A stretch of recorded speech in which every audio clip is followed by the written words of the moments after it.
Limuran duduk bersila di sebuah rumah batu di lembah bunga. Di atas meja batu di depannya terdapat dua jimat dengan ukuran dan bahan yang persis sama, tetapi dengan rune yang sama sekali berbeda. Kedua jimat pentahbisan ini digambar menggunakan rune cermin dari dua cermin berharga. Limuran telah mencoba berkali-kali menggambar rune pentahbisan dari dua cermin pada selembar kertas jimat yang sama, tetapi ia menemukan bahwa tidak ada kertas jimat yang cocok untuk menahan kekuatan jimat pentahbisan tersebut. Setiap kali, kertas jimat itu akan hancur secara otomatis sebelum selesai. Akan tetapi, jika Anda menggambar simbol pentahbisan pada kedua cermin secara terpisah, hal itu sangat mudah dan dapat dilakukan hanya dengan kertas simbol pentahbisan biasa. Jelasnya, gabungan kedua rune konsekrasi ini bukan sekadar superposisi sederhana, tetapi memiliki beberapa perubahan yang luar biasa dan kuat. Oleh karena itu, Limuran menggunakan kedua jimat ini secara bersamaan untuk menguduskan kembali dirinya. Hal ini tidak dapat dianggap sebagai pentahbisan ulang yang sejati, karena cahaya ilahinya berasal dari rune pentahbisan pada salah satu cermin, dan sekarang ia hanya menyempurnakan cahaya ilahi yang belum lengkap. Proses penggunaan jimat konsekrasi tidak berbeda dengan penggunaan jimat lainnya, dan bahkan lebih mudah bagi Limuran. Namun, ia tidak yakin apa yang akan terjadi selanjutnya. Oleh karena itu, sebelum pentahbisan, Limuran melakukan segala macam persiapan, bahkan mempertimbangkan skenario terburuk di mana cahaya ilahinya akan menghilang dan ia akan menjadi manusia biasa lagi. Setelah mempersiapkan segalanya, ia mulai menggunakan jimat pentahbisan untuk mensucikan cahaya tersebut. Di bawah kendali pedang jimat kelas atas, kedua jimat itu secara bersamaan berubah menjadi dua sinar cahaya spiritual dan tenggelam ke tengah alis Limuran. Limuran segera merasakan bahwa salah satu cahaya spiritual segera menyatu dengan cahaya suci leluhurnya sendiri, lalu menghilang tanpa menyebabkan perubahan apapun. Ini adalah jimat pentahbisan atribut gelap, dan cahaya spiritual lainnya berubah menjadi bola matahari yang membakar, bersinar ke dalam cahaya suci leluhurnya, dan tidak ada tanda-tanda menyatu dengan cahaya suci asli. Limuran mengerutkan kening. Kedua jenis jimat itu, yang satu terang dan yang satu gelap, memang berhasil membuka cahaya ilahi, tetapi keduanya tidak menyatu dengan baik. Sebaliknya, mereka tampak saling tolak. Seiring berjalannya waktu, Limuran perlahan-lahan menemukan lebih banyak keajaiban. Pada siang hari, terik matahari dalam cahaya ilahi leluhur akan semakin terang, dan cahaya bintang serta bulan hampir tak terlihat. Namun saat senja, cahaya terik matahari perlahan meredup, dan cahaya asli bintang serta bulan pun semakin terang. Pada malam hari, pemandangan bintang dan bulan yang bersaing untuk bersinar masih sama seperti sebelumnya. Limuran secara bertahap beradaptasi dengan perubahan cahaya ilahi. Ia juga menemukan bahwa perubahan cahaya ilahi ini sangat sesuai dengan lingkungan alam sekitarnya, memungkinkannya memiliki kualifikasi cahaya ilahi terbaik dan paling tepat untuk menghirup dan mengolah energi alam di sekitarnya kapan saja. Sebelumnya, kecepatan kultivasi Limuran paling cepat hanya di malam hari, tetapi sekarang, baik siang maupun malam, kecepatan kultivasinya sangat cepat, dan energi spiritual yang dipupuknya tidak akan hilang begitu saja.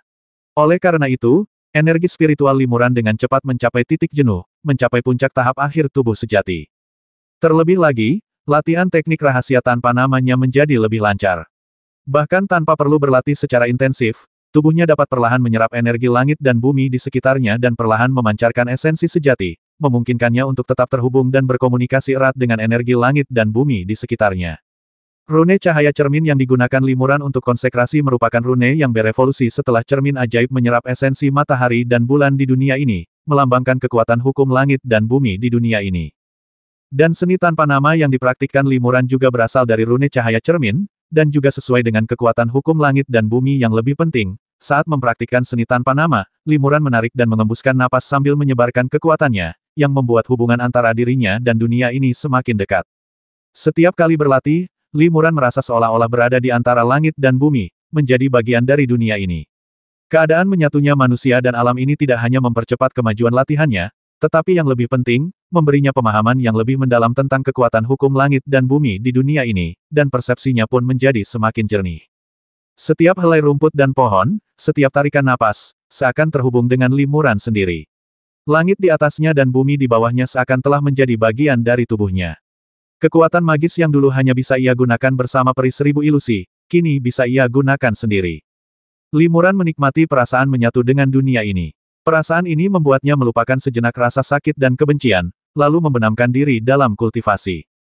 Baru 99 tahun kemudian rumput misterius di dantian Limuran menumbuhkan daun baru, dan kesengsaraan surgawi muncul lagi. Setiap kali rumput misterius itu tumbuh, bencana yang ditimbulkannya semakin dahsyat daripada sebelumnya.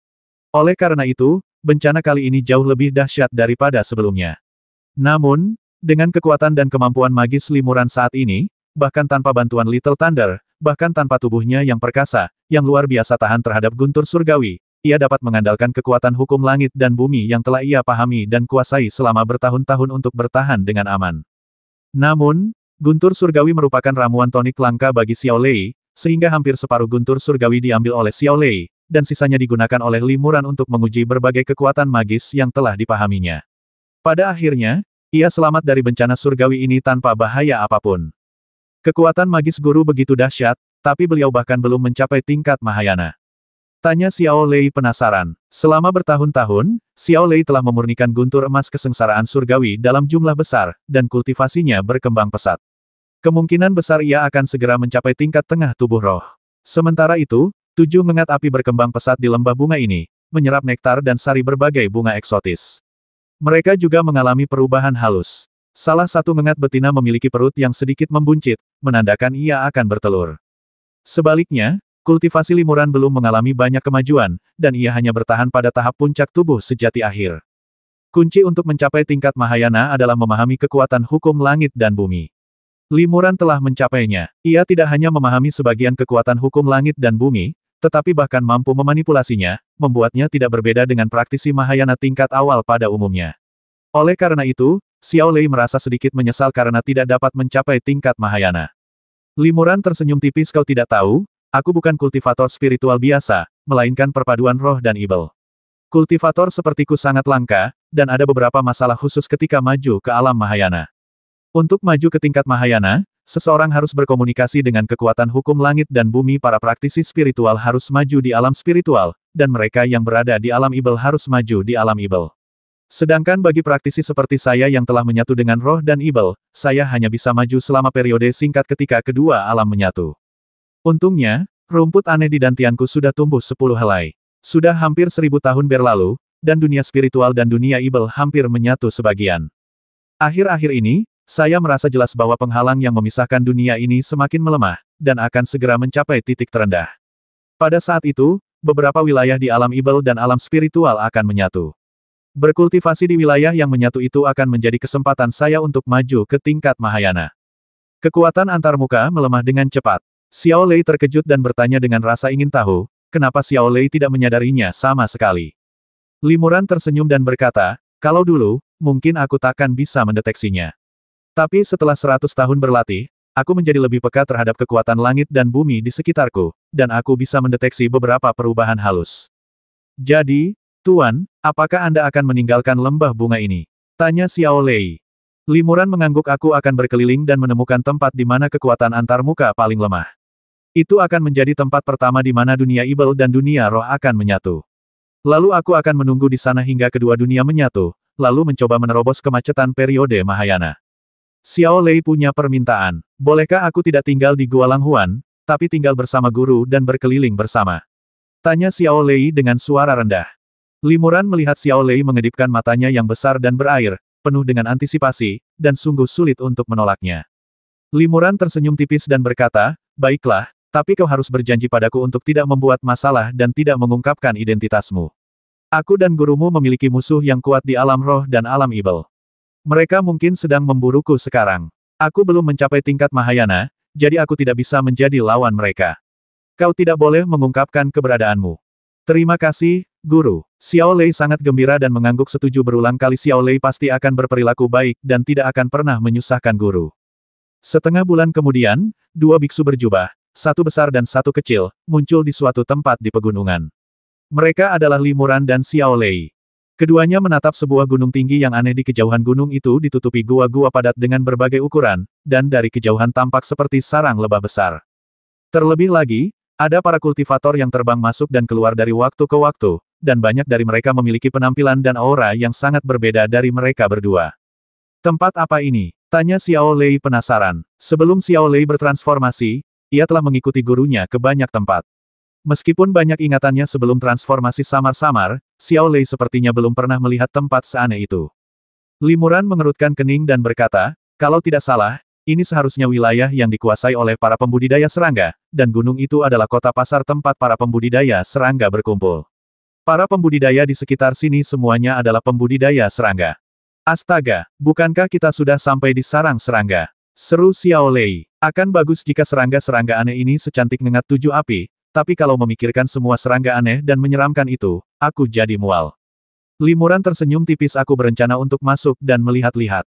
Jika kau takut, sebaiknya kau bersembunyi di surga Gua Langhuan sesegera mungkin. Xiao Lei ragu sejenak, tetapi rasa takutnya terhadap serangga jelas tidak sebanding dengan rasa ingin tahunya. Ia menggelengkan kepala dan berkata, tidak perlu. Xiao Lei, tetaplah bersama Tuan. Dengan Tuan di sini, kurasa serangga-serangga itu tidak akan berani menggigit Xiao Lei. Limuran menghela napas, baiklah.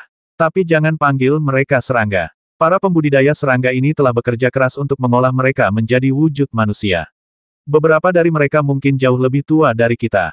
Entah itu monster, hantu, serangga, ikan, bunga, atau pohon, selama mereka menekuni jalur kultivasi, mereka semua dianggap sebagai sesama kultivator.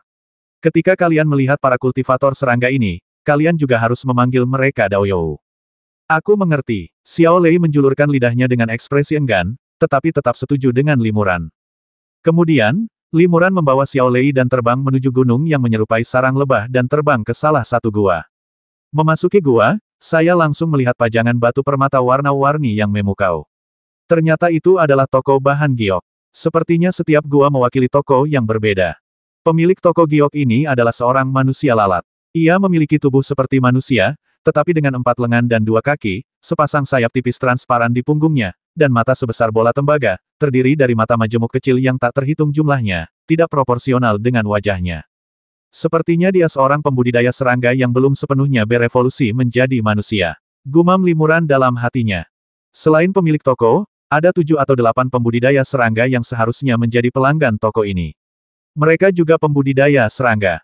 Beberapa pembudidaya serangga telah berubah total ke wujud manusia, dan tampak tidak berbeda dari pembudidaya manusia biasa di permukaan. Beberapa memiliki 2 tangan ekstra atau sepasang antena dan beberapa mempertahankan setengah dari karakteristik serangga dan belum sepenuhnya berevolusi ke wujud manusia.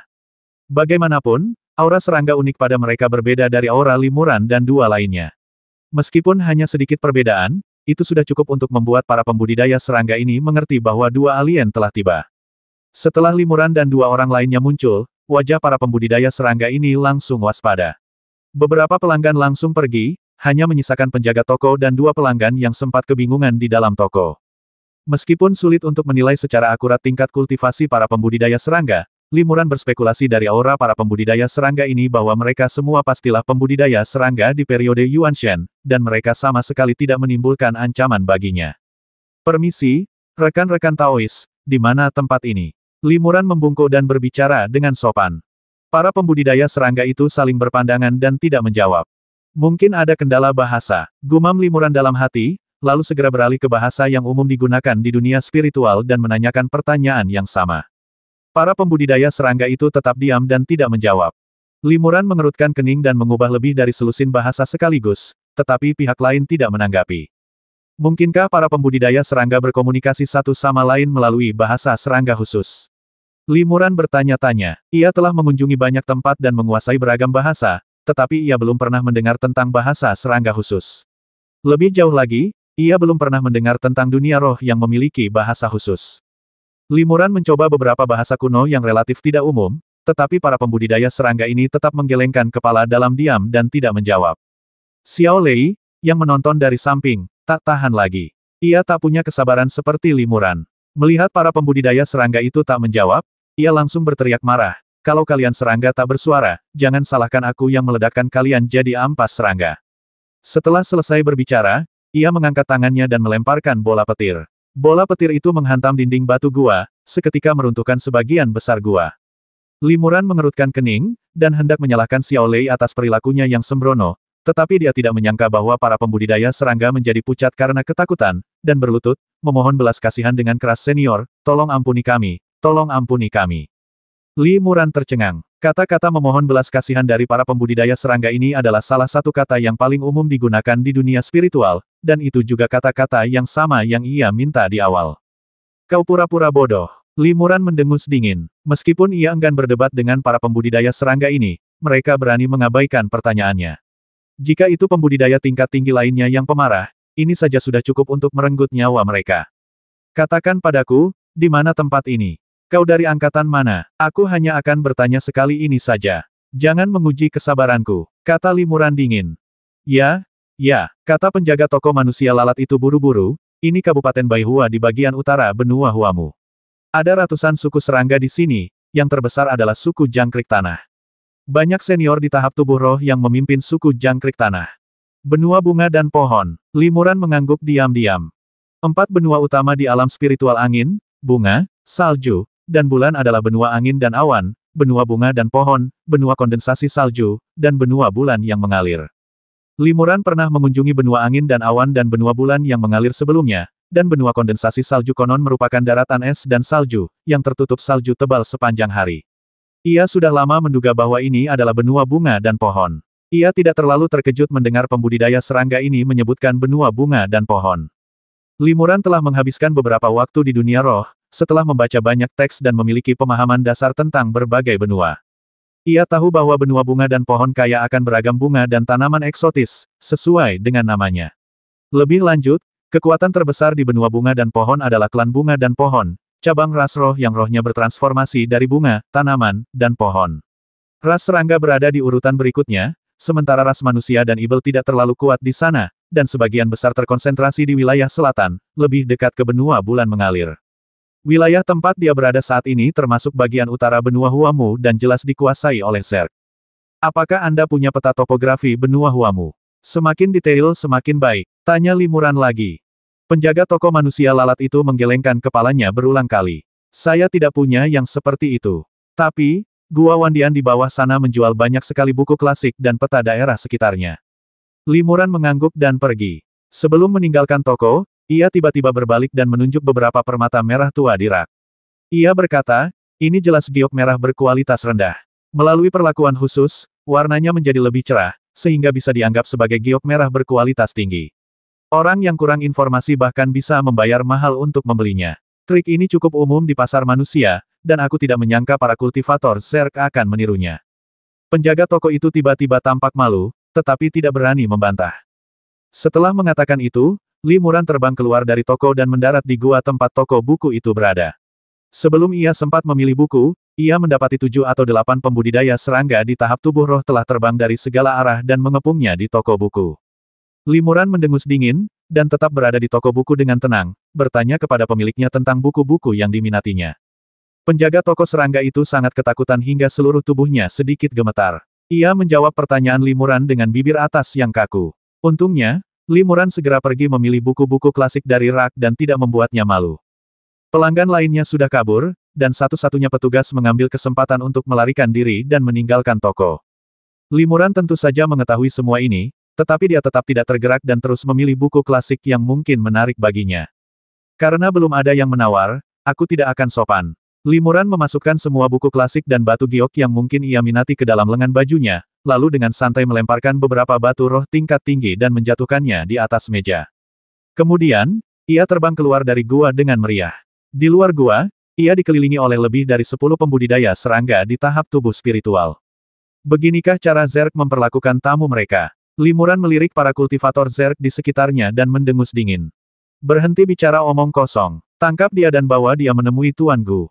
Teriak salah satu pembudidaya serangga tua. Para pembudidaya serangga segera menerkam Limuran. Beberapa dari mereka mengorbankan pedang dan pisau tajam berharga mereka, beberapa melepaskan lautan api yang berkobar, dan beberapa langsung berubah menjadi tubuh serangga, mengangkat sepasang pisau lengan yang sebanding dengan tongtian Limbao dan menebas ke arah Limuran. Setelah satu gerakan, Limuran benar-benar terbasmi. Tubuhnya hancur berkeping-keping menjadi titik-titik cahaya spiritual, tetapi tidak ada darah yang tersisa di tubuhnya. Sebaliknya, darahnya berubah menjadi beberapa lembar kertas jimat yang rusak. Para pembudidaya serangga tercengang dan buru-buru mencari keberadaan Limuran. Beberapa bahkan bergegas ke toko buku klasik, tetapi mereka tidak dapat menemukan sosok apapun. Di udara yang jauh, Limuran dan Xiao Lei, yang telah menahan napas, diam-diam telah melayang ke dalam kehampaan dan meninggalkan tempat ini yang jauh. Para pembudidaya serangga itu lucu sekali. Kultivasi mereka tidak rendah, tapi mereka bahkan tidak bisa mengenali salah satu jimat hantu guru. Kata Xiao Lei bersemangat, teknik jimat guru benar-benar misterius. Aku ingin sekali mempelajarinya juga. Limuran menggelengkan kepala dan berkata, keahlianmu hanya satu. Sekalipun kau mempelajari seni jimat, kau hanya bisa membuat beberapa jimat berelemen petir. Kalau kau tertarik, aku bisa memberimu beberapa serangga hantu. Biarkan serangga ini menyerap auramu dan berubah menjadi wujudmu. Membiarkan serangga-serangga itu melahap napasku di dalam tubuhku. Wajah Xiao Lei tiba-tiba berubah ketika memikirkan hal ini, dan ia menggelengkan kepalanya berulang kali tidak. Aku lebih suka tidak memiliki kekuatan sihir seperti ini. Kemana rencana induk selanjutnya? Tanya Xiao Lei lagi. Limuran mengeluarkan selembar giok dari lengan bajunya dan menjentikkan jarinya. Sepotong giok itu berubah menjadi tirai cahaya raksasa dengan cahaya warna-warni yang tak terhitung jumlahnya, membentuk gambar lanskap. Ini adalah peta topografi daerah sekitar. Limuran menunjuk peta topografi dan berkata, kita datang jauh-jauh dari lembah bunga. Kemanapun kita lewat, kekuatan antarmuka semakin melemah. Kalau tidak salah, kekuatan antarmuka di sini akan menjadi titik terlemah, dan juga kemungkinan besar akan menjadi tempat penyatuan dua dunia roh dan ibel. Setelah mengatakan itu, Limuran menunjuk ke suatu titik pada peta topografi. Xiao Lei melihat bahwa tempat yang ditunjuk Limuran adalah padang rumput yang luas, dan 3 kata kecil suku Jangkrik Mole tertulis di dekat padang rumput itu. Apakah itu wilayah suku Jangkrik Mole? Tanya Xiao Lei dengan nada kecewa. Oh, pemilik toko giok tadi bilang suku serangga terbesar di sini adalah suku Jangkrik Mole. Kebetulan sekali. Limuran berkata, jika aku ingin mencapai tahap Mahayana di dekat sini, suara gemuruh kemajuanku pasti akan menarik perhatian para pembudidaya serangga di sekitar. Daripada diganggu oleh para pembudidaya serangga tingkat tinggi ini nanti, lebih baik aku menguji kekuatan mereka sekarang. Apakah kita ingin masuk lebih dalam ke sarang serangga itu? Wajah Xiao Lei sedikit berubah. Ia bergidik ngeri membayangkan pemandangan di mana serangga-serangga aneh berterbangan dan merayap di langit. Kalau takut, sembunyi saja di Gua Langhuan, kata Limuran sambil tersenyum. Xiao Lei ragu sejenak, tetapi tetap menggelengkan kepalanya dengan tegas tidak perlu, Xiao Lei akan tinggal bersama guru. Jika aku memasuki surga Gua Langhuan, dewa yang tahu kapan guru akan mengizinkanku keluar lagi. Seperti kata pepatah, laut cukup luas untuk ikan melompat dan langit cukup tinggi untuk burung terbang. Burung spiritual seperti Xiao Lei memang tidak cocok untuk terjebak dalam ruang sempit dalam waktu lama. Ia seharusnya bisa bebas berkeliaran di antara langit dan bumi. Jadi, Limuran sama sekali tidak terkejut dengan permintaannya tersebut. Oke, Limuran setuju. Sebenarnya, serangga-serangga aneh itu tidak terlalu menakutkan. Mereka biasanya mengandalkan jumlah untuk menang. Selama kau berhati-hati dan tidak membiarkan serangga-serangga aneh itu memanfaatkannya, mereka tidak akan mengancammu. Sayang sekali pot pemurnian ibel telah diserahkan kepada kultivator keluarga Ye dan tidak disimpan bersamanya. Kalau tidak, akan sangat mudah menggunakannya untuk menghadapi kultivator serangga tingkat rendah, gumam Limuran dalam hati. Awalnya, ia memberikan panci pemurnian ibel kepada keluarga Ye terutama karena ia tidak ingin menjadi incaran para kultivator Mahayana keluarga Ye, karena hal itu akan menyebabkan kematiannya. Siapa sangka, sebelum ia sempat bertemu dengan tokoh-tokoh penting keluarga Ye, ia akan langsung pergi ke alam ibel, lalu ke alam bawah, dan sekarang, setelah kembali ke alam roh, hampir 1000 tahun telah berlalu. Dengan kekuatannya saat ini, ia sepenuhnya mampu bersaing dengan para kultivator Mahayana tingkat awal biasa, dan setidaknya, ia mampu melindungi dirinya sendiri. Jika pot pemurnian ibel masih ada di tangannya, mengingat keadaan saat ini, ia pasti tidak akan mengembalikannya kepada keluarga Ye. Harta karun ajaib yang diperoleh dengan susah payah dan mencapai surga seperti itu adalah kesempatan pribadi bagaimana mungkin ia dengan mudah memberikannya. Terlebih lagi, dengan keluhan dan dendam yang rumit di antara 4 keluarga besar, sulit untuk menentukan apakah ia musuh atau teman. Meskipun keputusan untuk mengembalikan panci pemurni ibel terasa salah sekarang, itu adalah langkah paling bijaksana dalam situasi saat itu. Namun, waktu telah berubah, takdir telah mempermainkan kita, dan seperti kata pepatah, manusia berencana, dewa yang menentukan. Bahkan orang secerdas Limuran pun sering membuat kesalahan dalam penilaian, tetapi Limuran tidak terlalu menyesalinya. Bahkan tanpa panci pemurnian ibel, Limuran tidak takut menjelajahi Zerg. Keyakinannya berawal dari kerja kerasnya selama seabad sejak cermin kembar ditahbiskan.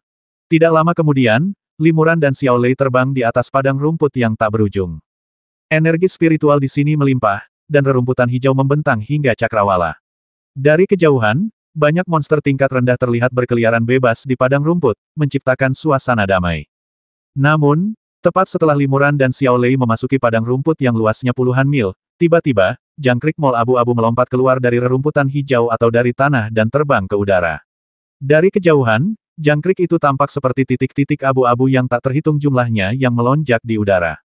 Kalau cuma beberapa ratus jangkrik mol, mungkin tidak masalah, tapi ada puluhan juta di sekitar sini. Setiap serangga aneh ini hanya berukuran 1 inci, dan sayapnya yang tembus pandang hanya membentang 3 inci, tetapi kawanan mereka yang padat cukup untuk menghalangi sinar matahari. Jangkrik Mall ini membentuk badai serangga aneh, mengepung Limuran dan Xiao Lei. Limuran dan orang lain yang terjebak di tengah hanya dapat melihat titik-titik abu-abu pekat di sekeliling mereka dan tidak dapat melihat langit dan bumi di sekitarnya sama sekali. Wajah Xiao Lei berubah drastis. Tanpa menunggu perintah Limuran, ia langsung menjerit pelan, lalu dengan panik mendesak energi sejati dalam tubuhnya, sementara tubuhnya berputar cepat. Lengkungan petir yang tak terhitung jumlahnya melesat dari tangan Xiao Lei, menyambar ke segala arah saat ia berputar. Lengkungan petir ramping ini terus-menerus melompat di antara serangga-serangga aneh itu, dan setiap kali mereka mendarat di salah satu serangga, langsung menghancurkannya menjadi abu. Satu busur petir dapat melompat lebih dari 10 kali. Xiao Lei dapat menggunakan ratusan busur petir tipis tersebut sekaligus. Dalam sekejap, busur petir yang tak terhitung jumlahnya terlihat melompat di antara serangga-serangga aneh, mengubah setiap serangga aneh menjadi gumpalan asap hijau. Tidak perlu melakukan ini. Limuran menggelengkan kepalanya diam-diam. Busur petir Xiao Lei memang dahsyat, cukup untuk membasmi ribuan serangga aneh dalam sekejap, tetapi bagi kawanan serangga di sekitarnya, itu hanyalah setetes air di lautan, 1/10.000 dari totalnya. Jika Xiao Lei tidak bisa mengusir kawanan serangga itu, ia mungkin akan menghabiskan energi sejatinya sendiri. Terlebih lagi, ada lebih banyak jangkrik Mall yang terbang menuju tempat ini. Kawanan serangga aneh yang padat itu bagaikan tetesan air hujan di tengah badai yang dahsyat, dan mustahil untuk menghitungnya. Ayo kita keluar dari sini, kata Xiao Lei ketakutan. Masih ada waktu untuk berjuang keluar dari padang rumput. Jika nanti ada lebih banyak serangga aneh yang mengepung mereka, mereka tidak akan bisa kabur. Terlebih lagi, serangga-serangga aneh ini hanya mengepung mereka, tetapi tidak menyerang mereka. Begitu mereka menerkam mereka secara sembarangan, sebesar apapun tubuh mereka, mereka akan dimakan sedikit demi sedikit oleh serangga-serangga aneh yang tak terhitung jumlahnya. Kalau takut, sembunyi saja. Limuran tersenyum tipis. Aura formasi serangga aneh ini memang cukup untuk membuat sebagian besar kultivator asing mundur. Tapi aku, gurumu, tidak akan terpancing. Setelah berkata demikian, Limuran menangkupkan kedua telapak tangannya di depan perut bagian bawah, satu telapak tangan menghadap ke langit dan telapak tangan lainnya menghadap ke tanah, mengambil momentum merasakan langit dan merespons bumi serta mempraktikkan teknik Wuming Jue. Dalam sekejap, titik-titik cahaya yang tak terhitung jumlahnya muncul di sekitarnya. Ini adalah cahaya spiritual yang terkondensasi dari energi vital langit dan bumi di dekatnya. Cahaya spiritual ini berubah menjadi garis-garis tipis dan terus mengalir deras menuju Limuran, seperti ribuan aliran kecil yang menyatu dengan laut, dan dalam sekejap membentuk bola cahaya spiritual yang sangat besar. Limuran tiba-tiba membalikkan telapak tangannya, menempelkan kedua telapak tangannya, dan memukulnya dengan ringan. Bang! Dengan suara teredam, bola cahaya spiritual itu langsung meledak, dan gelombang energi yang sangat kuat menyebar ke segala arah. Kemanapun ia lewat, semua serangga aneh itu hancur berkeping-keping. Dengan satu serangan, ratusan ribu serangga aneh itu hancur menjadi abu, dan celah selebar beberapa kaki tercipta di dinding serangga di sekitarnya. Namun tak lama kemudian sejumlah besar serangga aneh terbang dan menutup celah itu lagi. Limuran tetap tenang, dan mengubah gerakan telapak tangannya lagi, langsung mengumpulkan sejumlah besar energi langit dan bumi. Kemudian, dengan suara bang teredam lainnya, gelombang kejut yang terbentuk oleh fluktuasi energi vital yang kuat segera merobek celah di dinding serangga, dan ratusan ribu serangga aneh menghilang. Jika Xiao Lei menyerang dengan sekuat tenaga, itu sudah cukup untuk membasmi ratusan ribu serangga aneh tingkat terendah ini. Bahkan seorang kultivator tingkat rendah di periode Qimai pun dapat membasmi beberapa serangga aneh. Namun, baik Xiao Lei maupun para kultivator tingkat rendah tidak memiliki mana yang cukup untuk membasmi semua serangga aneh itu. Kekuatan sihir Limuran benar-benar berbeda. Ia hampir tidak menggunakan kekuatan sihirnya sendiri. Ia hanya mengumpulkan energi vital langit dan bumi di sekitarnya, lalu melepaskannya dalam sekejap. Ia mengulangi proses ini. Dengan bantuan fluktuasi energi vital yang kuat, ia mampu membasmi sejumlah besar serangga aneh.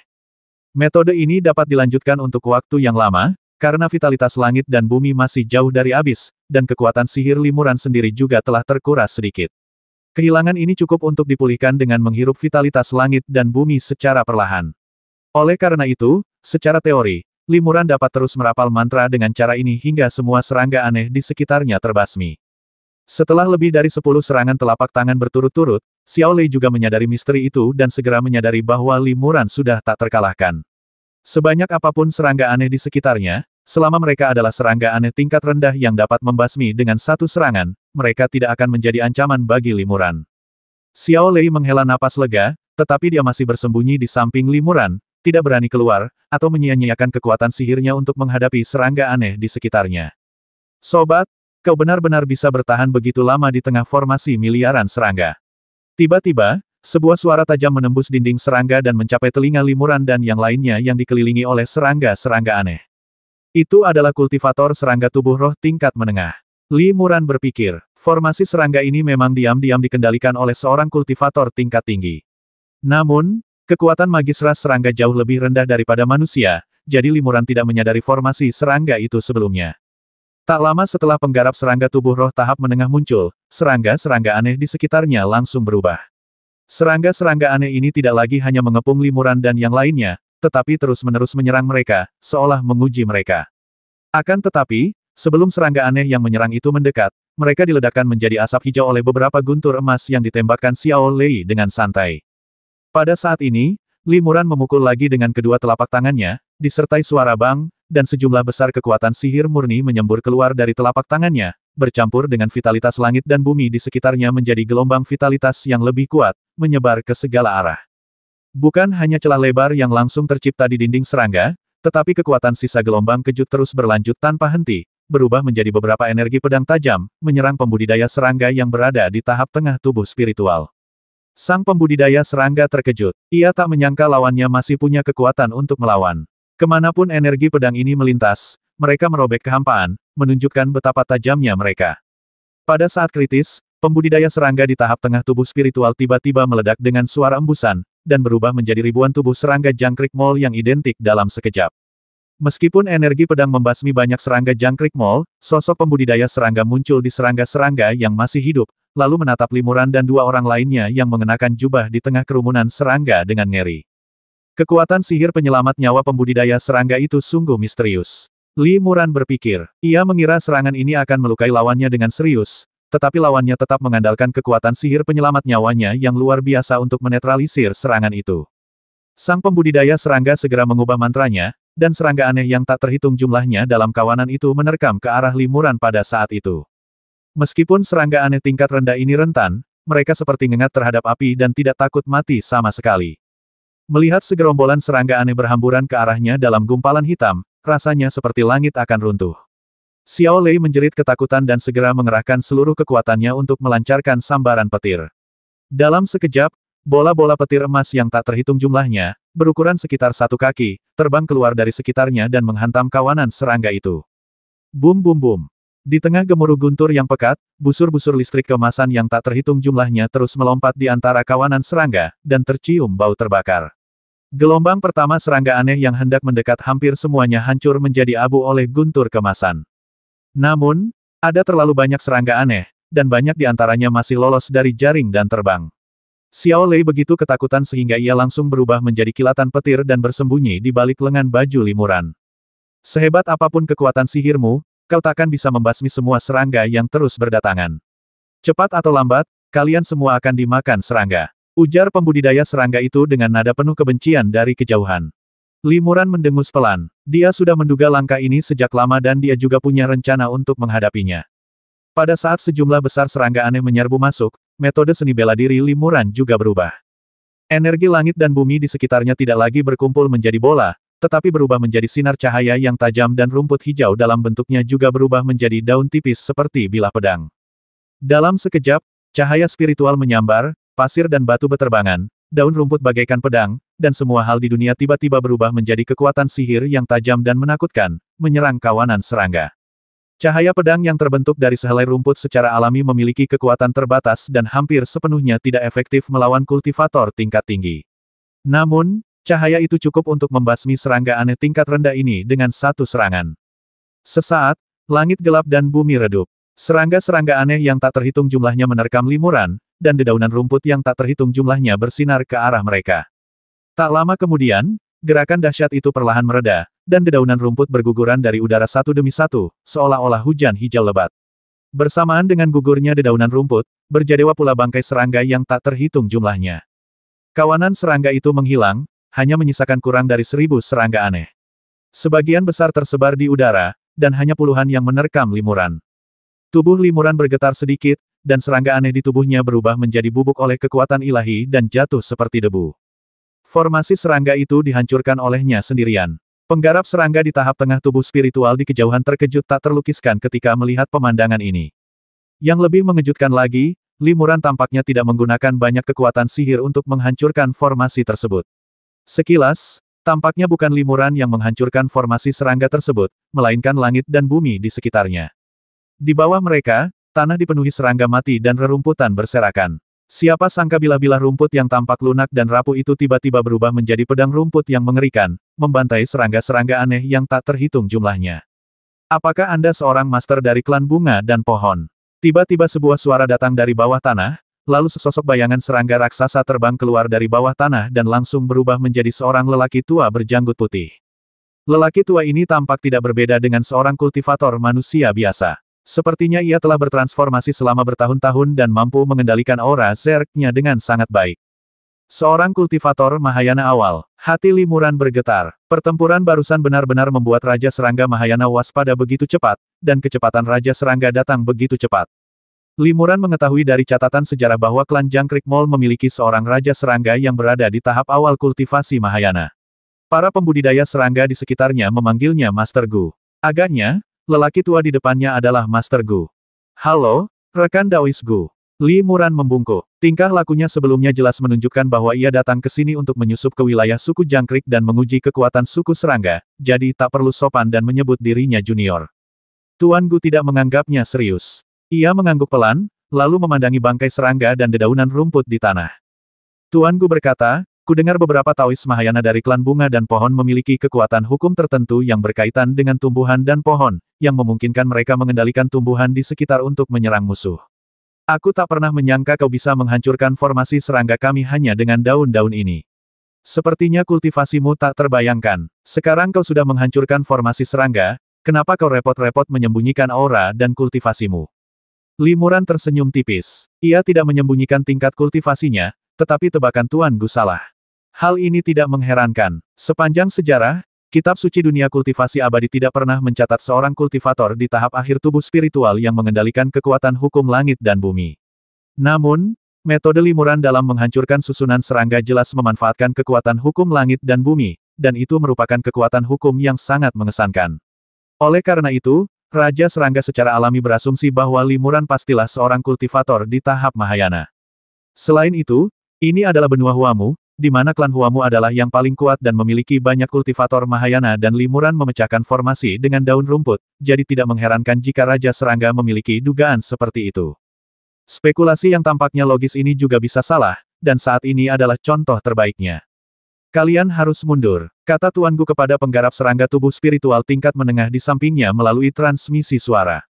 Kalian tidak akan banyak membantu jika tetap di sini.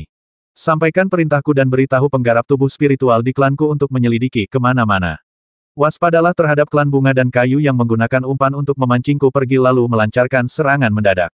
Alam roh dan alam ibel akan segera bergabung, dan wilayah klanku kebetulan berada di salah satu titik lemah antarmuka, yang kemungkinan akan memicu banyak pertempuran. Migrasi bagi kami para serangga tidak akan mudah, jadi kami harus ekstra hati-hati selama periode ini. Baik, Tuan Gu, sang pembudidaya serangga di tahap tengah tubuh spiritual setuju, lalu segera berubah menjadi bayangan serangga dan mengebor tanah. Auranya dengan cepat menghilang jauh di dalam tanah, sesuatu yang bahkan membuat Limuran cukup takjub. Jelaslah bahwa kultivator klan kriket ini ahli dalam seni melarikan diri dari tanah. Rekan Taois, apakah kau masih enggan mengungkapkan jati diri dan kultivasimu yang sebenarnya? Tanya Lord Gu sambil mengerutkan kening. Limuran mengenakan jubah, jadi tidak masalah jika wajahnya tidak terlihat, tetapi auranya tampak seperti aura seorang kultivator tubuh spiritual akhir, yang membuat Tuan Gu merasa sangat tidak nyaman. Kalau kekuatan kultivasi kedua belah pihak serupa, tetapi satu pihak tidak mampu mengetahui kekuatan kultivasi sejati pihak lain dan tidak bisa melihat apa yang disembunyikan pihak lain, maka ia telah kehilangan 3 poin momentum secara tak kasat mata. Limuran tersenyum dan berkata, inilah kultivasiku yang sebenarnya. Omong kosong, kata Tuan Gu dengan marah. Jika rekan Taois ini benar-benar seorang kultivator tahap akhir tubuh spiritual, belum lagi mustahilnya menghancurkan formasi serangga, fakta bahwa kau tidak melarikan diri saat melihatku sekarang sungguh tidak masuk akal. Dari zaman kuno hingga sekarang, banyak sekali keajaiban telah muncul di dunia kultivasi abadi, dan mereka yang memiliki bakat luar biasa telah muncul satu demi satu, tetapi tidak pernah ada catatan seorang kultivator tahap tubuh spiritual berani melawan seorang kultivator tahap Mahayana sendirian. Bahkan kultivator tahap tubuh spiritual terkuat sekalipun, ketika menghadapi seorang kultivator tahap Mahayana, paling-paling hanya bisa melarikan diri untuk menyelamatkan nyawanya ketika lawan ceroboh dan meremehkannya. Kesenjangan antara tahap tubuh spiritual dan tahap Mahayana tidak dapat dijembatani hanya dengan bakat. Limuran menggelengkan kepalanya hanya karena tidak ada catatan dalam kitab suci, bukan berarti hal itu tidak pernah terjadi. Sekalipun belum pernah terjadi sebelumnya, bukan berarti tidak akan pernah terjadi lagi. Lagi pula, jalan menuju surga itu luas dan misterius. Sekalipun seorang praktisi Mahayana ada, pemahamannya hanya dangkal. Dengan pengetahuan sekecil ini, beraninya kau membuat kesimpulan yang pasti. Mungkin bukan berarti hal itu tidak ada, tetapi hanya karena pengalamanmu terbatas dan pandanganmu picik. Kata-kata limuran tidak dimaksudkan untuk mengejek orang lain. Ia hanya mengatakan kebenaran. Cahaya ilahi yang telah ia buka, teknik kultivasi yang ia praktikkan, kekuatan hukum yang ia pahami, dan metode yang ia gunakan, semua hal ini belum pernah muncul dalam kitab-kitab klasik dunia kultivasi. Dapat dikatakan bahwa jalur kultivasi limuran benar-benar berbeda dari para kultivator abadi lainnya. Oleh karena itu, bagaimana seseorang bisa menyimpulkan kekuatan sejati limuran hanya berdasarkan kitab-kitab klasik kultivasi abadi yang ada? Apa yang mustahil bagi kultivator abadi lainnya, mungkin tidak mustahil bagi limuran. Bagus sekali. Tuan Gu mencibir dan mengangguk. Karena kau bilang begitu, kenapa tidak kau tekan kultivasimu dan tandingi aku dengan kultivasi tubuh spiritualmu yang terlambat?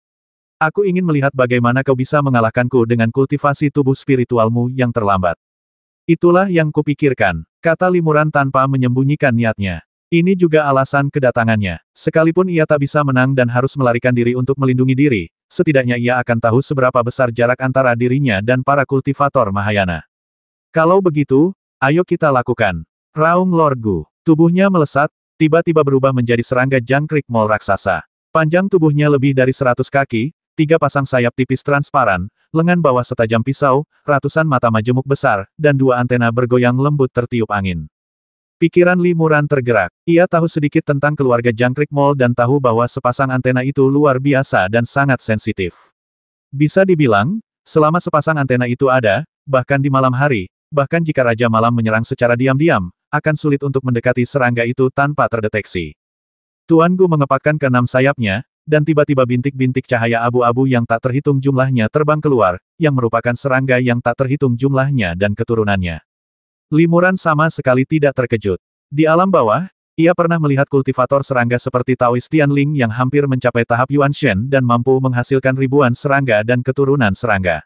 Dan Dewa Gu di depannya adalah seorang kultivator serangga di tahap awal Mahayana. Ia pasti bisa menghasilkan lebih banyak serangga dan keturunan serangga dengan kualitas lebih tinggi. Serangga aneh ini tidak menerkam limuran secara langsung, tetapi terbang mengitari limuran dan mengelilinginya. Aku ingin melihat dengan mata kepalaku sendiri bagaimana rekan Taoist menghancurkan formasi serangga itu. Teriak Lord Gu pelan, dan serangga-serangga aneh itu terbang ke arah limuran bersamaan. Adegan ini memang agak mirip dengan serangan serangga, hanya saja jumlah serangga eksotisnya jauh berkurang, tetapi kualitasnya jauh lebih baik. Setiap serangga eksotis saat ini cukup untuk menggigit seorang kultivator fase Dharma hingga mati dan membuat pusing seorang kultivator tubuh sejati. Mereka bukan lagi serangga eksotis tingkat terendah yang bisa dengan mudah dibasmi oleh sehelai rumput. Kau punya serangga dan keturunannya untuk membantumu, begitu pula aku. Kata limuran dalam hati. Ia melambaikan lengan bajunya, dan 2 cahaya 7 warna berkelebat, berubah menjadi 2 ngengat 7 warna. Setelah kedua ngengat 7 api itu terbang, mereka segera mengepakkan sayap dan melepaskan semburan api 7 warna. Api ini membakar seluruh energi langit dan bumi di sekitarnya, membentuk lautan api yang luas dan membakar serangga-serangga aneh di sekitarnya. Terlebih lagi, dengan bantuan rahasia limuran, sejumlah besar energi langit dan bumi mengalir ke lautan api 7 warna, sangat meningkatkan kekuatan yang terkandung di dalamnya. Hanya dalam sekejap mata, lautan api meluas 100 kali lipat, dan seluruh dunia diterangi dengan kemegahan yang tak tertandingi. Serangga-serangga aneh yang menyerbu di depan segera terbakar menjadi gumpalan asap hijau begitu mereka terperangkap di lautan api 7 warna. Lord Gu terkejut. Ia segera membuka mulutnya dan menghisap energi langit dan bumi dalam jumlah besar. Pada saat yang sama, kantung udara raksasa tiba-tiba mengembang di rahang bawahnya, dan terdengar suara serangga yang keras. Suara serangga berkicau tajam dan menusuk. Xiao Lei, yang bersembunyi di balik lengan baju limuran, merasa meridian telinganya seperti akan ditusuk. Ia buru-buru mengerahkan kekuatan sihirnya untuk melindungi meridian telinganya. Bahkan Limuran pun mengerutkan kening dan segera menempelkan telinganya ke pipi untuk meredam suara menusuk itu. Bersamaan dengan suara serangga, lingkaran gelombang suara menyebar bersamaan. Gelombang suara akan bergegas menuju lautan api 7 warna, membentuk gelombang udara tak terlihat yang mencegah lautan api meluas lebih lanjut. Pada saat yang sama, serangga-serangga itu dan keturunannya juga kembali satu demi satu, dan tidak banyak yang terbakar sampai mati oleh lautan api 7 warna. Master Gu mengepakkan sayap tipisnya, dan aliran cahaya kuning muncul darinya. Sinar-sinar ini terbang menuju serangga dan keturunannya, menyelimuti setiap serangga aneh secara merata, menambahkan lapisan cahaya kuning tembus pandang pada mereka. Kemudian, serangga-serangga ini dan keturunannya bergegas memasuki lautan api 7 warna. Kali ini, dengan perlindungan perisai cahaya kuning, serangga-serangga aneh itu tidak langsung terbakar menjadi asap oleh lautan api 7 warna.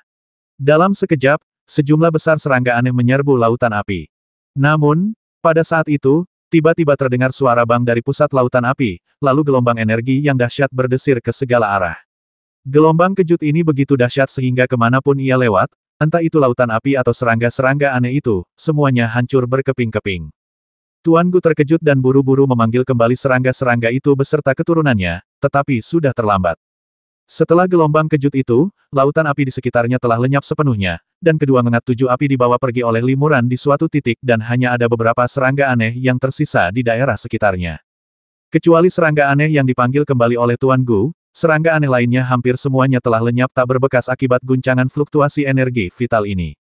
Kekuatan magis macam apa ini? Tuan Gu terkejut. Pihak lain benar-benar membasmi sejumlah besar serangga dan keturunannya hanya dengan memanipulasi pengumpulan dan pelepasan energi vital langit dan bumi, dan dengan bantuan fluktuasi energi vital yang dibawanya. Dia belum pernah melihat kekuatan magis seperti itu sebelumnya, dan dia bahkan tidak tahu kekuatan hukum langit dan bumi macam apa ini. Namun yang pasti, hal ini harus melibatkan tingkat kekuasaan hukum, kalau tidak maka kekuasaan sebesar itu tidak akan mungkin tercapai.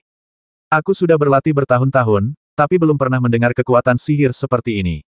Kemungkinan besar dia hanya berpura-pura. Aku khawatir dia hanya bisa menggunakan metode sekuat ini sekali. Gumam Lord Gu dalam hati.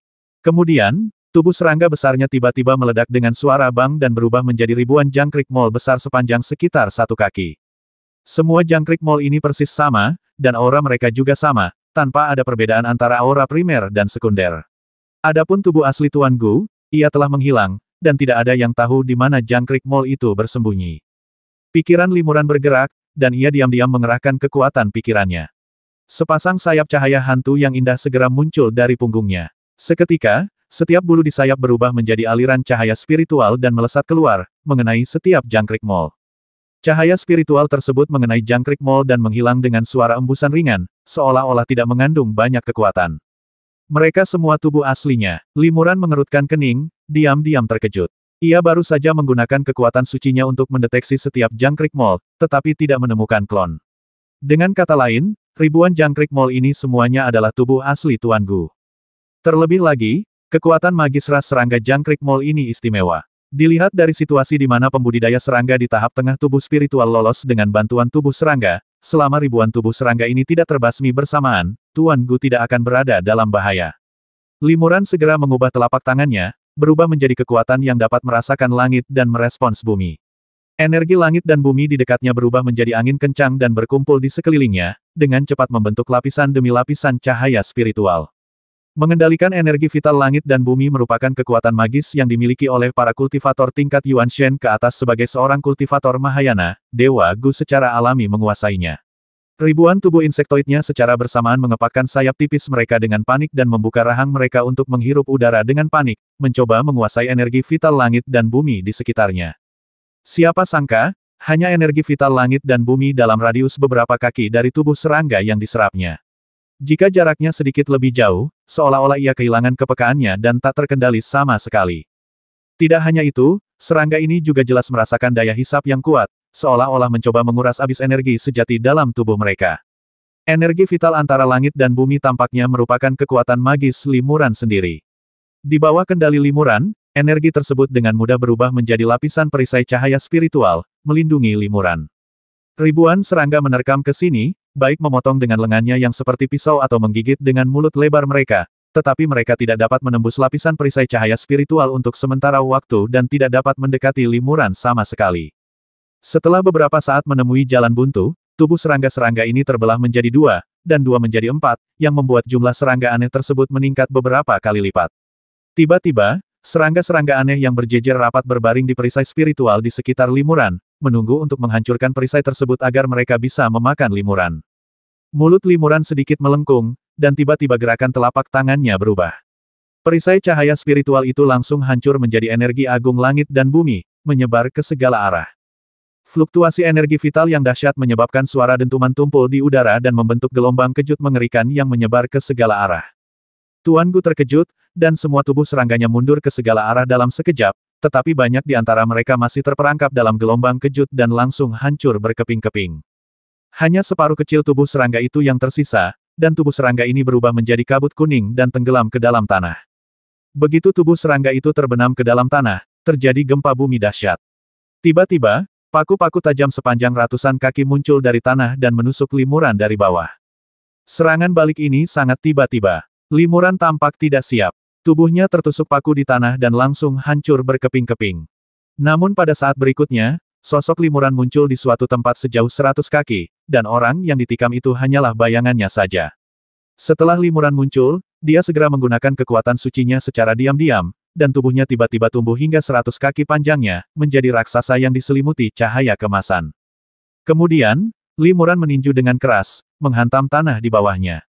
Boom! Dengan suara dentuman keras, gunung-gunung runtuh dan bumi retak.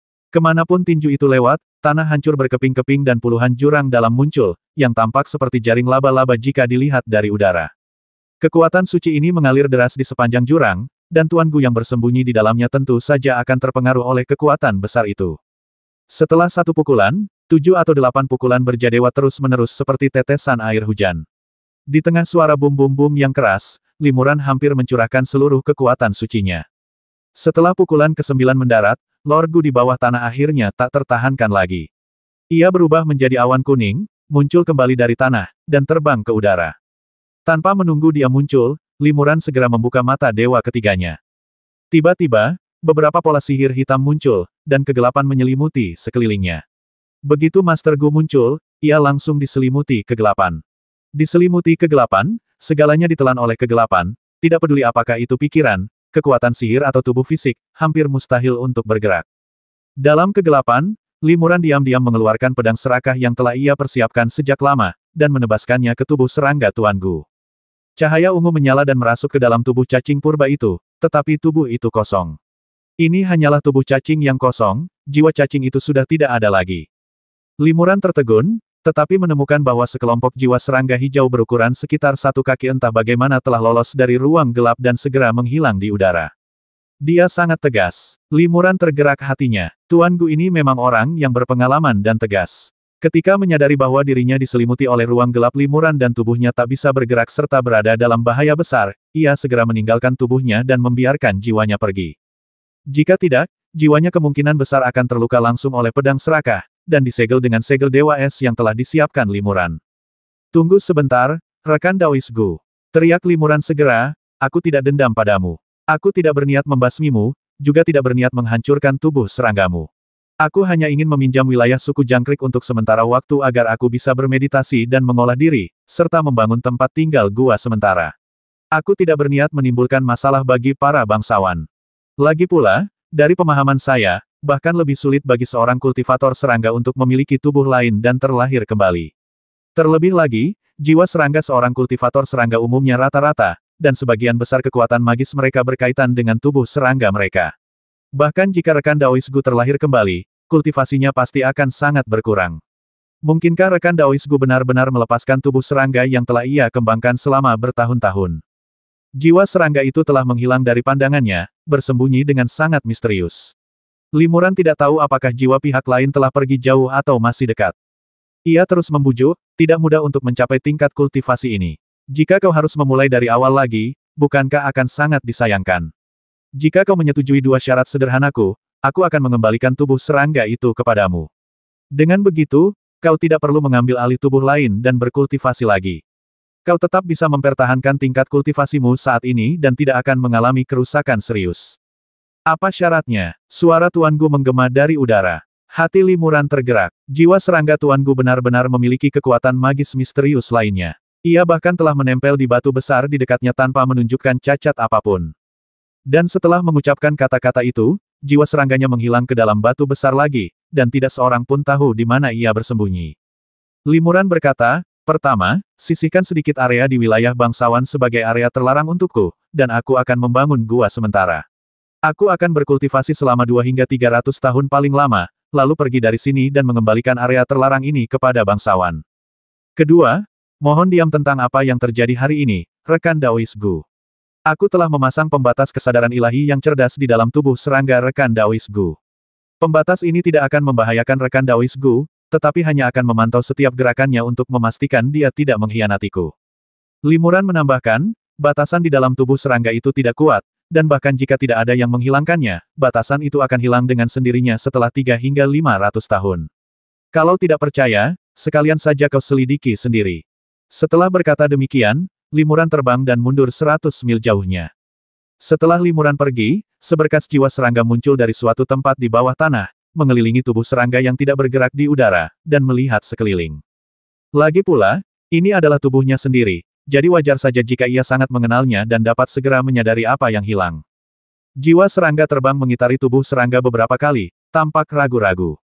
Suara Limuran terdengar dari kejauhan rekan Taois Gu, jangan ragu terlalu lama. Semakin lama jiwamu meninggalkan tubuhmu, semakin besar kerusakan yang akan dideritanya. Jika kau meninggalkan tubuhmu terlalu lama, kultivasimu juga akan menurun drastis.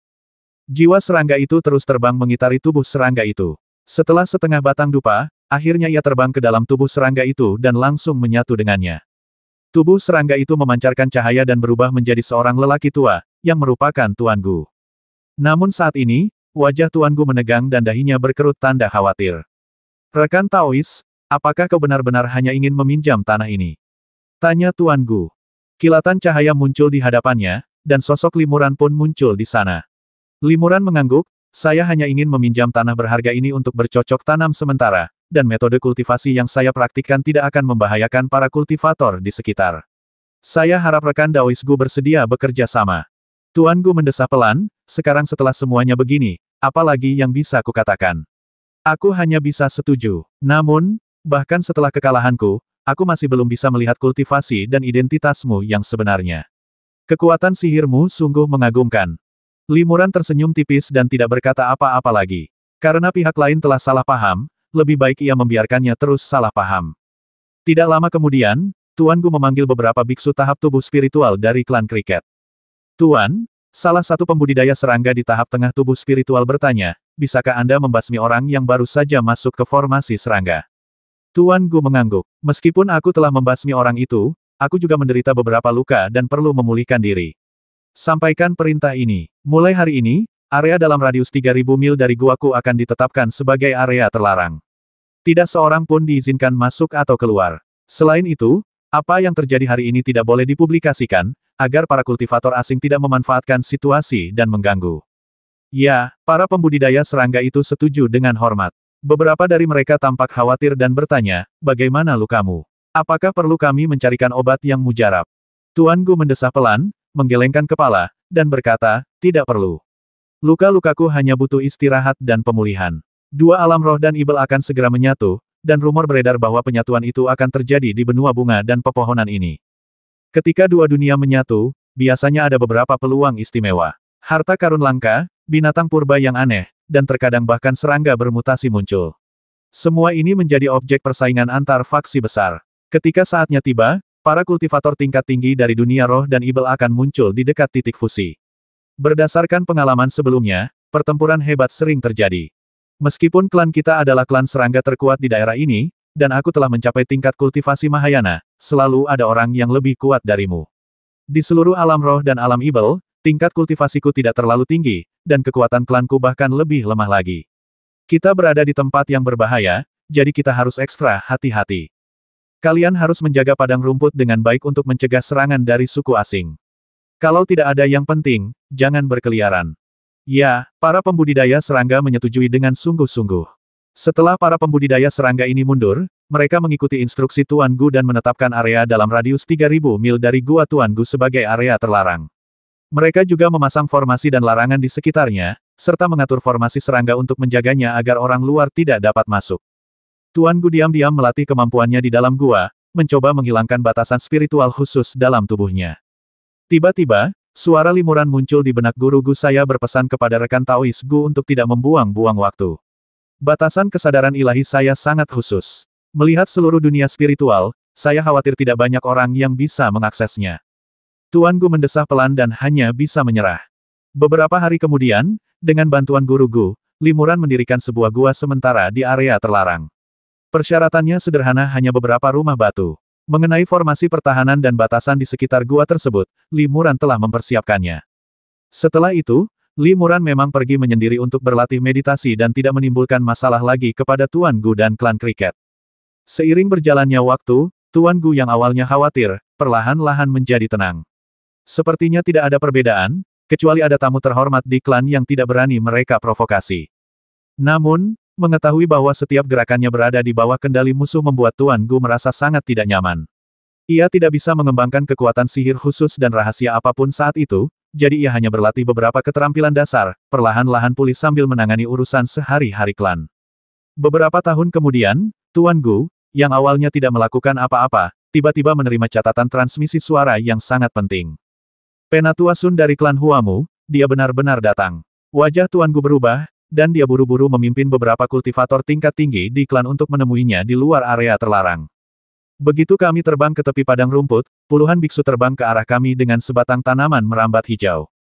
Tuan Gu langsung menyambutnya dengan senyuman dan berkata, saya tidak pernah menyangka Tetua Sun yang terkenal dari klan bunga dan pohon akan datang langsung ke klan kita. Sungguh suatu kehormatan besar bagi saya untuk bertemu Tetua Sun. Seorang lelaki tua berusia 50-an atau 60-an, berpakaian hijau, memetik sulur-sulur hijau itu, lalu membungkuk dan berkata, rekan Taois Gu, Anda sangat sopan. Saya harap Anda tidak menyalahkan kami atas kunjungan mendadak ini. Aku tidak berani, kata Tuan Gu, rekan Taois Sun dikenal luas di benua Huamu sebagai kultivator tingkat puncak dengan potensi terbesar untuk mencapai tahap Mahayana akhir. Sebagai seorang rekan Taois, jika kau butuh sesuatu, kirimkan saja bawahanmu untuk memberi perintah, dan aku akan berusaha sebaik mungkin untuk mengurusnya. Untuk apa aku perlu rekan Taois Sun datang langsung? Pria tua berbaju hijau itu mengangguk dan berkata, saya merasa lega dengan apa yang Anda katakan, rekan Taois Gu. Sejujurnya, saya datang menemui para bangsawan kali ini untuk meminta sesuatu. Oh, hati Tuan Gu bergetar, tetapi ia tetap tenang dan bertanya, kekuatan klan kita lemah. Aku ingin tahu apakah ada yang bisa kita lakukan untuk melayani kekuatan nomor 1 di benua bunga dan pohon. Orang tua berpakaian hijau itu tersenyum tipis dan mengucapkan dua kata pinjam tanah. Meminjam tanah. Tuan Gu terkejut. Ia langsung teringat biksu misterius limuran yang sedang berlatih di area terlarang. Mungkinkah tujuan mereka sama? Pria tua berbaju hijau itu berkata sambil tersenyum, ceritanya panjang. Saya ingin tahu apakah Taois Gu bersedia mencari tempat untuk membahasnya lebih detail. Tuan Gu berkata dengan tergesa-gesa, maafkan saya atas ketidaksopanan saya. Tetua Sun, silakan temani saya ke klan untuk mengobrol.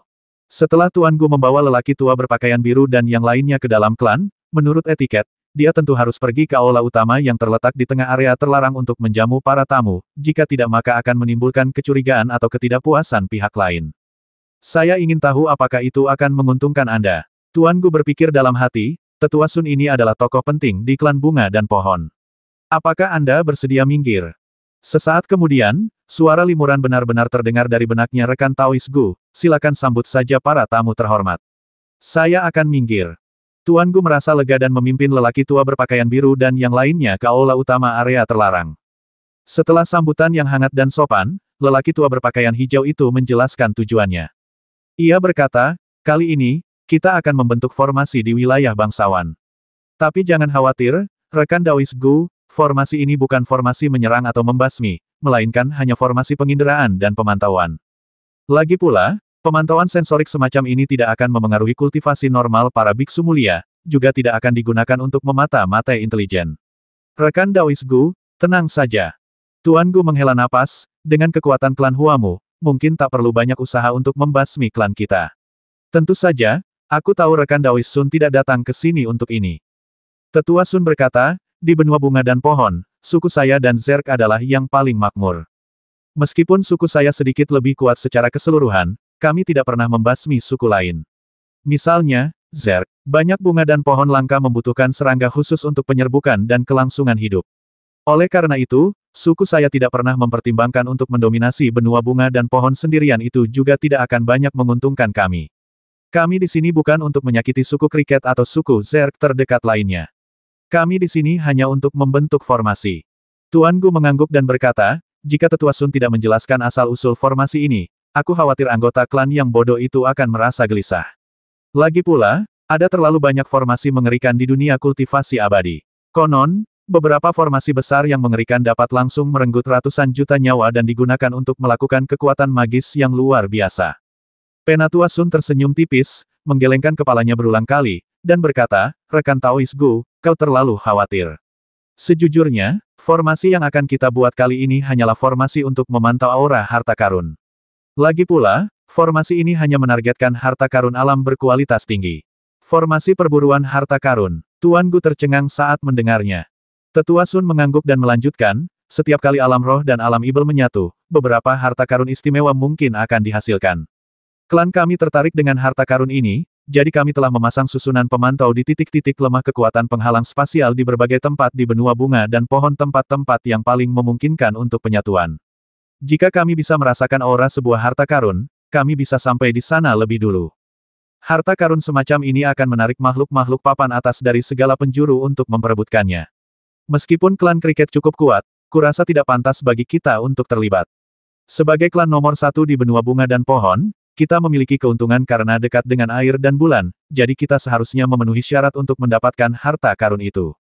Semoga Tuan Gu mau bekerja sama. Suku kami tidak ingin memulai perang karena ini sungguh tidak perlu. Lagi pula, suku kami dan suku kriket sama-sama perlu bertahan hidup di benua bunga dan pohon untuk waktu yang lama, jadi tidak perlu menciptakan kebencian yang tak terdamaikan karena ini. Meskipun kata-kata Tetua Sun sangat sopan, Tuan Gu tentu saja mendengar ancaman halus di dalamnya dengan jelas. Tuan Gu mendesah pelan dan berkata, klan kami memang tidak memenuhi syarat untuk bersaing dengan para master demi harta karun. Kami hanya ingin menjauh dari masalah ini. Jika Anda hanya ingin membentuk formasi untuk memantau aura harta karun itu, tentu saja saya setuju. Suatu hari beberapa dekade kemudian, Tuan Gu, kepala suku Jangkrik, dan puluhan pembudidaya serangga dalam tahap tubuh spiritual berdiri di samping sebuah formasi di padang rumput, menyaksikan para master formasi ini memanipulasi formasi tersebut dengan ekspresi serius. Sinar cahaya spiritual 5 warna terpancar dari formasi tersebut, membubung ke langit dan terbenam di antara awan. Setelah memancarkan lingkaran fluktuasi pola spiritual, sinar-sinar tersebut perlahan menghilang. Tuan Huang, bagaimana keadaannya? Tanya Tuan Gu dengan khawatir kepada salah satu guru formasi yang bertanggung jawab atas formasi tersebut. Master Huang Zhen mengangguk pelan dan berkata, spekulasi Master Gu benar. Kekuatan antarmuka spasial di sini sudah sangat lemah. Sepertinya penyatuan dua alam di sini hanya masalah waktu. Dalam waktu paling cepat 3 hingga 5 tahun, dan paling lama 10 hingga 20 tahun, energi ibel akan mengalir masuk. Akhirnya tiba, Tuan Gu menghela napas dan memberi isyarat kepada Tuan Huang untuk menyingkirkan formasi. Tuan Gu bertanya kepada seorang pembudidaya serangga muda di sampingnya, keponakan kuku, apakah kamu sudah mengatur semua yang aku minta? Pemuda itu berkata dengan lantang, jangan khawatir, Tuan. Saya sudah menempatkan sejumlah besar telur serangga yang siap menetas di dekat sini sesuai instruksi Anda. Setelah dunia roh dan ibel menyatu, telur-telur ini akan memiliki kesempatan untuk menetas menjadi larva. Tuan Gu mengangguk dan berkata lembut, kami berharap dapat memanfaatkan kesempatan unik dari perpaduan dunia roh dan ibel untuk menghasilkan beberapa serangga langka yang bermutasi di dalam suku kami. Ini akan memungkinkan kami untuk membudidayakan beberapa bintang baru yang luar biasa, sehingga memperkuat suku kami di masa depan.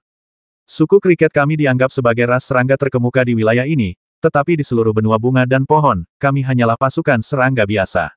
Dilihat dari seluruh dunia roh, kami sama sekali tidak berarti. Jika kami tidak menghasilkan beberapa bakat luar biasa, saya khawatir kami akan kesulitan untuk mendapatkan pijakan di dunia kultivasi abadi yang berbahaya ini. Kali ini, penghalang yang jelas telah muncul di banyak tempat di benua bunga dan pohon. Area tempat dunia roh dan ibel bertemu akan segera terbentuk. Wilayah kita kebetulan salah satunya. Ini mungkin sebuah peluang, atau mungkin juga bencana. Kuharap kita bisa selamat dari bencana ini. Setelah mengatakan ini, Tuan Gu menatap ke kejauhan, dengan pandangan khawatir di matanya. Seorang kultivator serangga tubuh roh tahap akhir meyakinkannya, jangan terlalu khawatir, Tuan. Selama beberapa tahun terakhir, banyak terowongan spasial tersembunyi telah muncul di antara alam roh dan alam ibel. Konon, banyak kultivator tingkat tinggi dari kedua alam telah menemukan terowongan ini dan mulai menjelajahinya. Ada juga banyak tempat di mana dua dunia roh dan ibel menyatu. Menurut informasi yang kami kumpulkan, lubang spasial telah muncul di 3 tempat di wilayah klan Huamu, dan energi ibel telah mengalir masuk, mulai menyatu. Meskipun wilayah kami juga akan mengalami fusi, itu tidak akan terlalu cepat atau terlalu lambat, jadi wajar saja, itu tidak akan terlalu menarik perhatian. Selama tidak ada hal tak terduga yang terjadi, kita seharusnya tidak terjebak dalam perebutan kekuatan lain. Semoga saja. Tuan Gu mengangguk. Ia terdiam sejenak, lalu tiba-tiba bertanya, apakah formasi yang dibentuk oleh tetua Sun dari klan bunga dan pohon mengalami anomali dalam beberapa tahun terakhir? Seorang pembudidaya serangga parubaya menggelengkan kepala dan menjawab, Tuan Gu, formasi ini belum mendeteksi aura harta karun yang kuat, jadi tidak ada sensasi khusus selama bertahun-tahun. Hanya ada 7 atau 8 pembudidaya dari klan bunga dan pohon yang tersisa di dekat formasi untuk mengawasinya, dan mereka belum menunjukkan perilaku yang tidak biasa. Tuan Gu mengangguk lagi dan berkata, semoga tidak ada yang disebut harta karun alam muncul di wilayah kita, kalau tidak, ini akan menjadi bencana lagi. Dengan kekuatan kita, jika itu harta karun biasa, tidak masalah.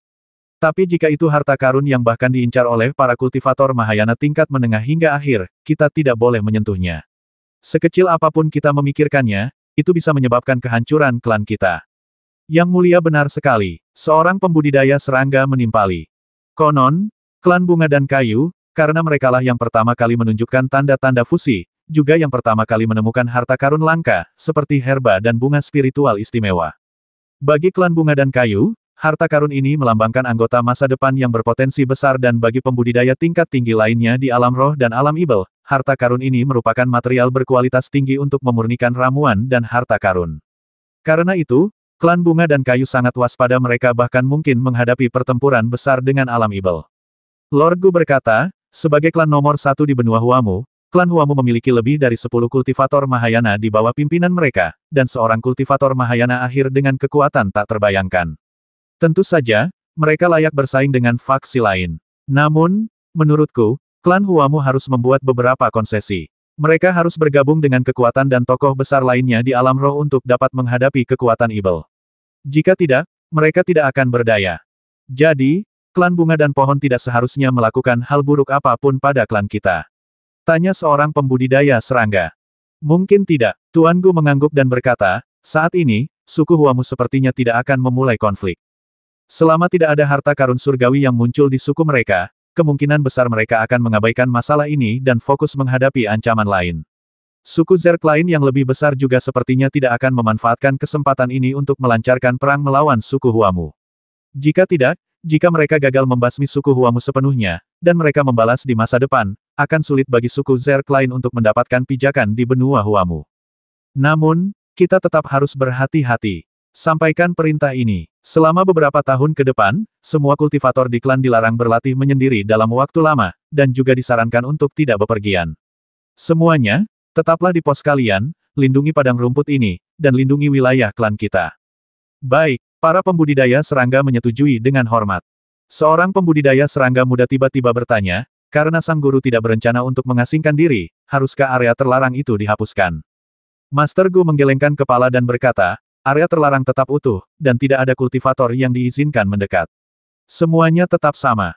Mengapa demikian? Tanya pembudidaya serangga muda itu dengan rasa ingin tahu. Aku punya niat sendiri, jadi tak perlu bertanya lagi, keponakan. Kata Tuan Gu enteng, jelas-jelas enggan bicara lagi. Ya, aku memang terlalu kepo. Si penanam serangga muda tak berani bertanya lagi. Limuran, yang sedang berlatih di daerah terlarang ribuan mil jauhnya, mendengar setiap kata dengan jelas tentang percakapan antara Tuan Gu dan para pembudidaya serangga ini. Ternyata fusi sudah mulai muncul di tempat lain. Di sini pun hampir sama. Gumam Limuran. Aku yakin utusan abadi itu sudah pergi ke dunia ibel. Kalau dia tahu sesuatu, dia pasti tahu aku sudah menemukan Suan Guang dan yang lainnya. Karena dia tidak bisa merasakan tanda khusus di Huanli, dia mungkin sedang marah-marah mencari keberadaanku sekarang. Adapun Mieri Zhang Yue dan yang lainnya, mereka mungkin juga mencariku, tetapi mereka mungkin tidak tahu bahwa aku telah kembali ke alam roh. Sedangkan Suan Guang dan yang lainnya, mereka sedang memulihkan diri dari luka-luka mereka. Selama beberapa ratus tahun terakhir, luka-luka yang tidak terlalu serius pasti sudah pulih. Aku penasaran, apakah mereka telah ditemukan oleh para utusan abadi, atau mereka telah bersembunyi. Xiao Yaozi dan Raja Roda Darah mungkin masih tersegel di dunia cermin. Tanpa cermin ajaib mereka, mereka mungkin tak bisa pergi dan hanya bisa menjadi penonton. Suang Wang dan yang lainnya tak sabar menunggu tanggapan Xiao Yaozi dan Sui Piaoping. Akankah mereka curiga telah terjadi sesuatu pada mereka? Akankah mereka mencurigaiku? Limuran tiba-tiba memiliki banyak kekhawatiran di hatinya. Tapi yang paling mendesak adalah menembus hambatan tahap Mahayana dulu. Kalau aku tidak bisa maju ke tahap Mahayana, aku hanya bisa mencari tempat bersembunyi. Kalau tidak, kalau aku bertemu salah satu guru di atas, aku takut aku akan dibasmi. Beberapa tahun kemudian, suatu hari, angin kencang tiba-tiba bertiup di padang rumput, yang awalnya berangin sepoi-sepoi. Langit cerah dan matahari bersinar terang, tetapi angin kencang datang tanpa alasan dan sangat dahsyat. Para pembudidaya serangga yang berpatroli di padang rumput segera merasakan keanehan tersebut dan melaporkannya kepada pembudidaya serangga tingkat atas, dan berita itu segera sampai ke telinga Tuan Gu. Tuan Gu yang semula tengah bermeditasi di dalam gua, segera terbang keluar gua dan melayang tinggi ke angkasa setelah mengetahui hal ini. Pada saat ini, dia telah melihat bintik hitam seukuran kepalan tangan di suatu tempat di langit. Akhirnya tiba, hati Lord Gu tergerak. Aku tidak tahu apakah ini berkah atau kutukan. Ia melirik lagi ke sebuah kuil batu yang diselimuti kabut di area terlarang di bawahnya, dan berpikir, orang misterius itu, alasan ia ingin meminjam tanah di wilayah klan kita untuk berlatih kultivasi, mungkin karena ia menginginkan kesempatan untuk menggabungkan dua alam roh dan ibel. Aku penasaran apa niatnya. Tuan Gu segera mengeluarkan beberapa jimat transmisi suara dan memberitahu bawahannya, semua pembudidaya serangga, bahwa tempat ini akan tumpang tindih dan menyatu dengan dunia ibel, dan sejumlah besar energi ibel akan mengalir masuk, jadi dia meminta semua pembudidaya serangga untuk bersiap menghadapinya. Ketika dia selesai melakukan semua ini dan menatap langit lagi, lubang hitam itu telah membesar beberapa kaki, dan gumpalan energi ibel berwarna abu-abu hitam terus-menerus keluar darinya. Tiba-tiba, sebuah bayangan hitam menyambar keluar dari lubang hitam dan berubah menjadi seekor kadal terbang bersayap dua yang ukurannya lebih dari 10 kaki, ditutupi dengan baju kulit merah tua dan dengan taji tulang bergerigi di punggungnya. Binatang ajaib tingkat tinggi. Ekspresi Tuan Gu sedikit berubah. Kuharap lorong ini berada di ujung lain alam ibel, bukan di alam ibel yang kuat. Gumam Lord Gu dalam hati. Tingkat kultivasi binatang ibel ini tidak terlalu tinggi, hanya pada tahap awal tubuh ibel, setara dengan tahap awal tubuh roh pembudidaya serangga. Namun, Tuan Gu tidak terburu-buru untuk membasminya. Tuan Gu menatap semua ini dengan tenang di udara hingga lubang hitam itu membesar dan membesar, hampir memenuhi separuh langit. Terlebih lagi, lubang hitam itu tidak lagi hitam pekat, tetapi orang dapat langsung melihat langit kelabu dunia ibel, dan bahkan matahari ibel berwarna emas gelap dunia ibel.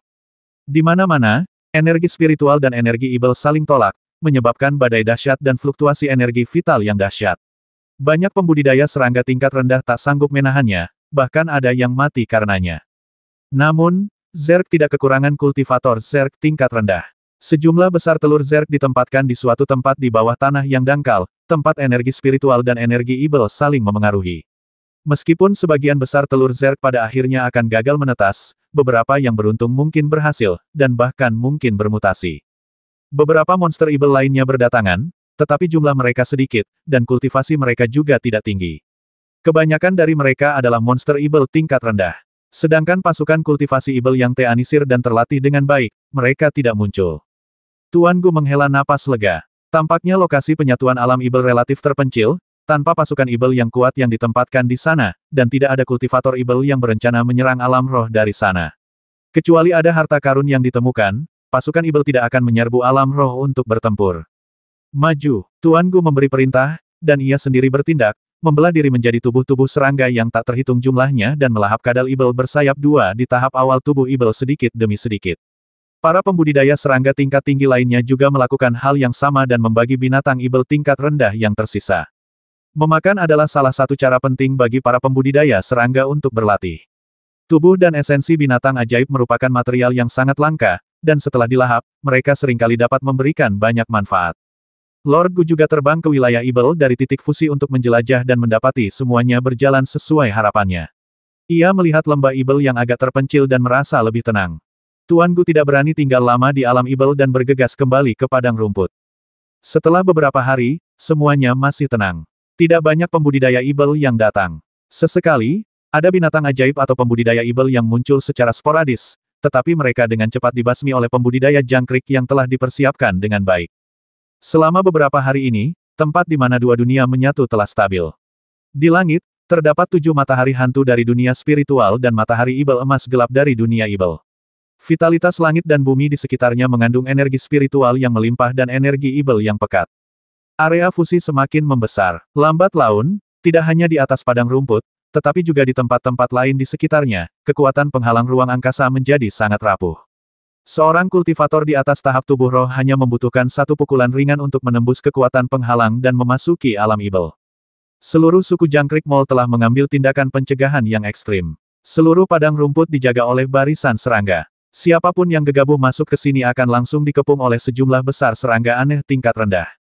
Kita sudah melewati tahap pertama yang paling berbahaya, kata Master Gu kepada para pembudidaya serangga lain di sampingnya dengan rasa lega.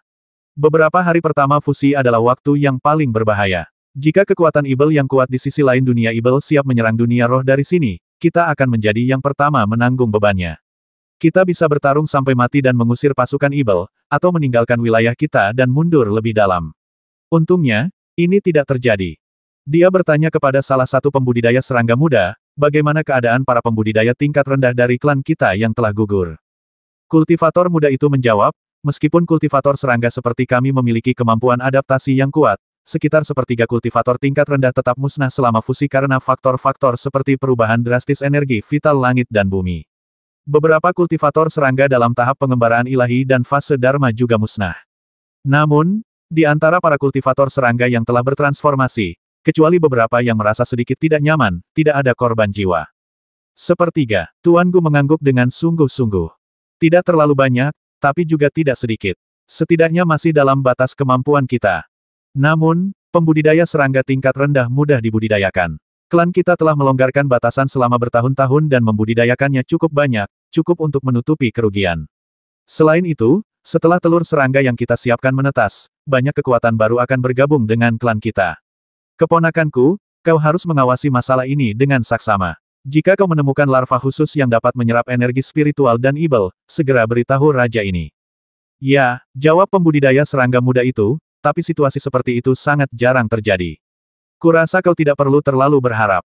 Tuan Gu mendesah pelan dan berkata, aku tahu harapannya tipis. Namun, jika memang ada larva yang mampu menyerap energi spiritual dan ibel, maka kita telah menemukan tubuh serangga Hunyuan yang legendaris. Dengan memiliki tubuh serangga ini, seseorang tidak hanya dapat berkultivasi di alam spiritual dan ibel secara bersamaan, tetapi setelah berhasil berkultivasi, kekuatannya akan luar biasa dahsyat, jauh melampaui kultivator dengan tingkatan yang sama. Jika klan kita memiliki kultivator sekuat itu, dia pasti akan membawa klan kita menuju kemakmuran yang lebih besar. Tubuh Hunyuan Zerg hanya tercatat dalam teks-teks kuno, dan itu hanya pada ras Zerg lainnya. Ras kami tidak pernah memiliki leluhur dengan tubuh Hunyuan Zerg. Kali ini, perpaduan alam roh dan ibel terjadi di wilayah kami. Saya harap kita dapat memanfaatkan kesempatan ini untuk mengembangkan tubuh Zerg yang begitu istimewa. Beberapa pembudidaya serangga sedang mendiskusikan hal ini. Tiba-tiba, salah satu dari mereka menunjuk ke langit yang jauh dan bertanya dengan rasa ingin tahu, "Hei, apa itu? Kapan awan aneh seperti itu muncul di atas tanah terlarang?" Mendengar ini, para pembudidaya serangga menoleh dan melihat awan aneh di atas tanah terlarang yang jaraknya ribuan mil. Separuhnya adalah awan abu-abu kehitaman, sementara separuhnya lagi adalah awan spiritual 5 warna yang cemerlang. Seolah-olah dua awan dengan kualitas yang sangat berbeda telah dijahit secara paksa, yang dengan mudah menarik perhatian para pembudidaya. Mungkin energi spiritual dan energi ibel berkumpul dan saling tolak, kata Tuan Gu pelan setelah ragu sejenak. Nada suaranya jelas menunjukkan keraguan. Namun, ia juga dapat melihat bahwa awan itu terdiri dari separuh energi spiritual dan separuh energi ibel. Keduanya saling menekan, tetapi saling tolak, sehingga menghasilkan fenomena aneh ini. Dalam beberapa hari terakhir, karena dunia spiritual dan ibel baru saja menyatu, energi spiritual dan energi ibel selalu berkonflik. Hal serupa sering terjadi dan tidak terlalu mengejutkan. Namun, dalam kebanyakan kasus, setelah energi spiritual dan energi ibel bertemu, mereka akan berhamburan ke segala arah dalam embusan angin. Jarang sekali mereka seperti awan-awan ini, yang jelas-jelas saling tolak, tetapi berkumpul tanpa bubar. Tak hanya itu, semakin banyak energi vital dari langit dan bumi berkumpul di awan. Baik energi ibel maupun energi spiritual diserap oleh awan, sehingga kedua bagian awan mengembang dengan cepat. Setengah jam kemudian, awan itu telah mencapai radius puluhan mil dan dapat dilihat dari jauh. Tuan Gu, apa sebenarnya yang terjadi di area terlarang? Mengapa ada awan aneh seperti itu di atas? Haruskah kita pergi dan menjelajah? Tanya seorang pembudidaya serangga. Tepat saat Guru Gu hendak berbicara, sebuah suara yang sudah lama hilang dari ingatannya tiba-tiba terdengar. Rekan Taois Gu, jika seorang kultivator mulia memasuki wilayah terlarang, berhati-hatilah, tidak ada jalan kembali. Hati Tuan Gu bergetar, dan dia berkata dengan tergesa-gesa, Anda tidak perlu menyelidiki, saya sendiri yang akan memasuki area terlarang untuk mencari tahu. Ya, si pembudidaya serangga mengangguk dan tidak berani bertanya lagi. Di suatu tempat di padang rumput, di dekat formasi berbentuk aneh, beberapa biksu dari klan bunga dan pohon sedang menatap ke langit dan berbisik. Awan-awan ini aneh sekali. Ada sesuatu yang aneh di langit. Mungkinkah ada harta karun yang muncul? Gumam seorang kultivator dari klan bunga dan pohon. Namun, formasi yang dirancang khusus untuk merasakan aura harta karun ini tidak bereaksi sama sekali. Seharusnya ini bukan kelahiran harta karun tingkat atas, kata kultivator lain. Tapi bagaimana kita menjelaskan awan ini? Ketika Tetua Sun meninggalkan kita di sini, beliau berpesan agar kita selalu waspada terhadap peristiwa besar apapun yang terjadi di sekitar kita, terutama setelah penyatuan alam roh dan alam ibel. Setiap peristiwa besar atau tidak biasa yang terjadi harus segera dilaporkan kepadanya. Alasan formasi tidak mendeteksinya mungkin karena harta karun itu baru saja lahir dan tidak memancarkan aura yang kuat, sehingga tidak terdeteksi oleh formasi. Saya setuju dengan saudaramu. Awan-awan ini jelas menyimpan makna tersembunyi. Kita lihat saja nanti. Jika awan-awan itu cepat menghilang dan formasinya tidak bereaksi, berarti itu hanya alarm palsu, dan tidak perlu memberitahu Tetua Sun. Namun, jika awan-awan itu terus berkumpul dan tidak menghilang, pasti ada sesuatu yang lain. Kita akan melaporkannya kepada Tetua Sun. Baiklah, mari kita lakukan apa yang dikatakan Saudara Zi. Beberapa hari kemudian, awan di atas tanah terlarang tidak hanya tidak menghilang, tetapi malah membesar. Energi vital langit dan bumi dalam radius ribuan mil berubah menjadi garis-garis cahaya spiritual atau energi ibel, yang menyatu menuju awan. Dari kejauhan, langit tampak diselimuti benang-benang spiritual atau garis-garis hitam, dan tempat mereka bertemu adalah awan raksasa. Pada titik ini, setiap kultivator yang dapat mengambil awan ini pasti memiliki rahasia besar. Tuan Gu, apakah benar-benar tidak ada hal aneh yang terjadi di area terlarang? Seorang pembudidaya serangga muda tak kuasa menahan diri untuk bertanya lagi kepada Tuan Gu. Saya dengar ketika beberapa harta karun alam kelas atas muncul, fenomena aneh terjadi secara alami. Hal ini belum pernah terjadi sebelumnya, dan juga belum pernah terjadi di situs fusi lainnya. Mungkinkah sebuah harta karun benar-benar telah lahir? Tuan, bisakah Anda mengizinkan kami memasuki area terlarang bersama Anda dan mencari dengan saksama? Mungkin kami bisa menemukan beberapa petunjuk. Sama sekali tidak, Tuan Gu menolak dengan tegas. Saya telah memeriksa area terlarang dengan saksama dan tidak menemukan harta karun.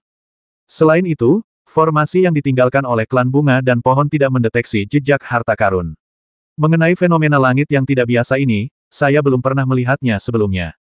Kemungkinan besar ini adalah hasil dari dampak dan evolusi hukum langit dan bumi yang terus-menerus selama penyatuan alam roh dan alam ibel. Kita hanya bisa menunggu hingga menghilang dengan sendirinya. Mengenai area terlarang, saat ini sangat berbahaya. Kalian tidak boleh masuk tanpa izin. Pembudidaya serangga muda itu mendesah, meskipun kata-kata Tuan Gu masuk akal, aku khawatir faksi lain mungkin tidak mempercayainya. Awan ini begitu besar sehingga dapat terdeteksi dari jauh. Aku yakin kabar ini akan segera sampai ke faksi lain. Jika mereka mengira kita menyembunyikan harta karun, aku khawatir klan kita akan menghadapi ancaman besar. Sebelum pembudidaya serangga muda itu bisa menyelesaikan kata-katanya, Tuan Gu tiba-tiba melambaikan tangannya, memberi isyarat agar dia diam untuk sementara waktu. Kemudian, Tuan Gu mengeluarkan catatan transmisi suara yang bersinar dengan cahaya spiritual dari lengan bajunya dan mengaktifkannya. Sesaat kemudian, wajah Tuan Gu menjadi muram, dan ia berkata perlahan, keponakan Lou benar. Raja Serangga Agung dari suku Serangga Awan Duri sedang menuju ke sini. Raja Serangga Agung dari klan Awan Duri. Para pembudidaya serangga terkejut mendengar ini. Klan Awan Duri dikenal luas sebagai klan serangga terkuat di benua bunga dan pohon. Mereka memiliki 3 Raja Serangga Kesempurnaan Agung di dalam klan mereka, dan Raja Serangga Agung telah mencapai puncak tahap kesempurnaan Agung Tengah, hanya selangkah lagi dari tahap kesempurnaan Agung Akhir. Dia datang dengan niat jahat. Aku khawatir klan kita akan mendapat masalah besar kali ini. Tuan Gu menghela napas dan berkata kepada para pembudidaya serangga lainnya, saat ini, kita hanya bisa pasrah dan menghadapinya. Aku akan berusaha sebaik mungkin untuk menghadapinya. Setelah mengatakan ini, Guru Gu membawa lebih dari 10 pembudidaya serangga pada tahap tubuh roh ke tepi padang rumput. Sesaat kemudian, sebuah retakan tiba-tiba muncul di langit, dan seutas benang emas memancar darinya.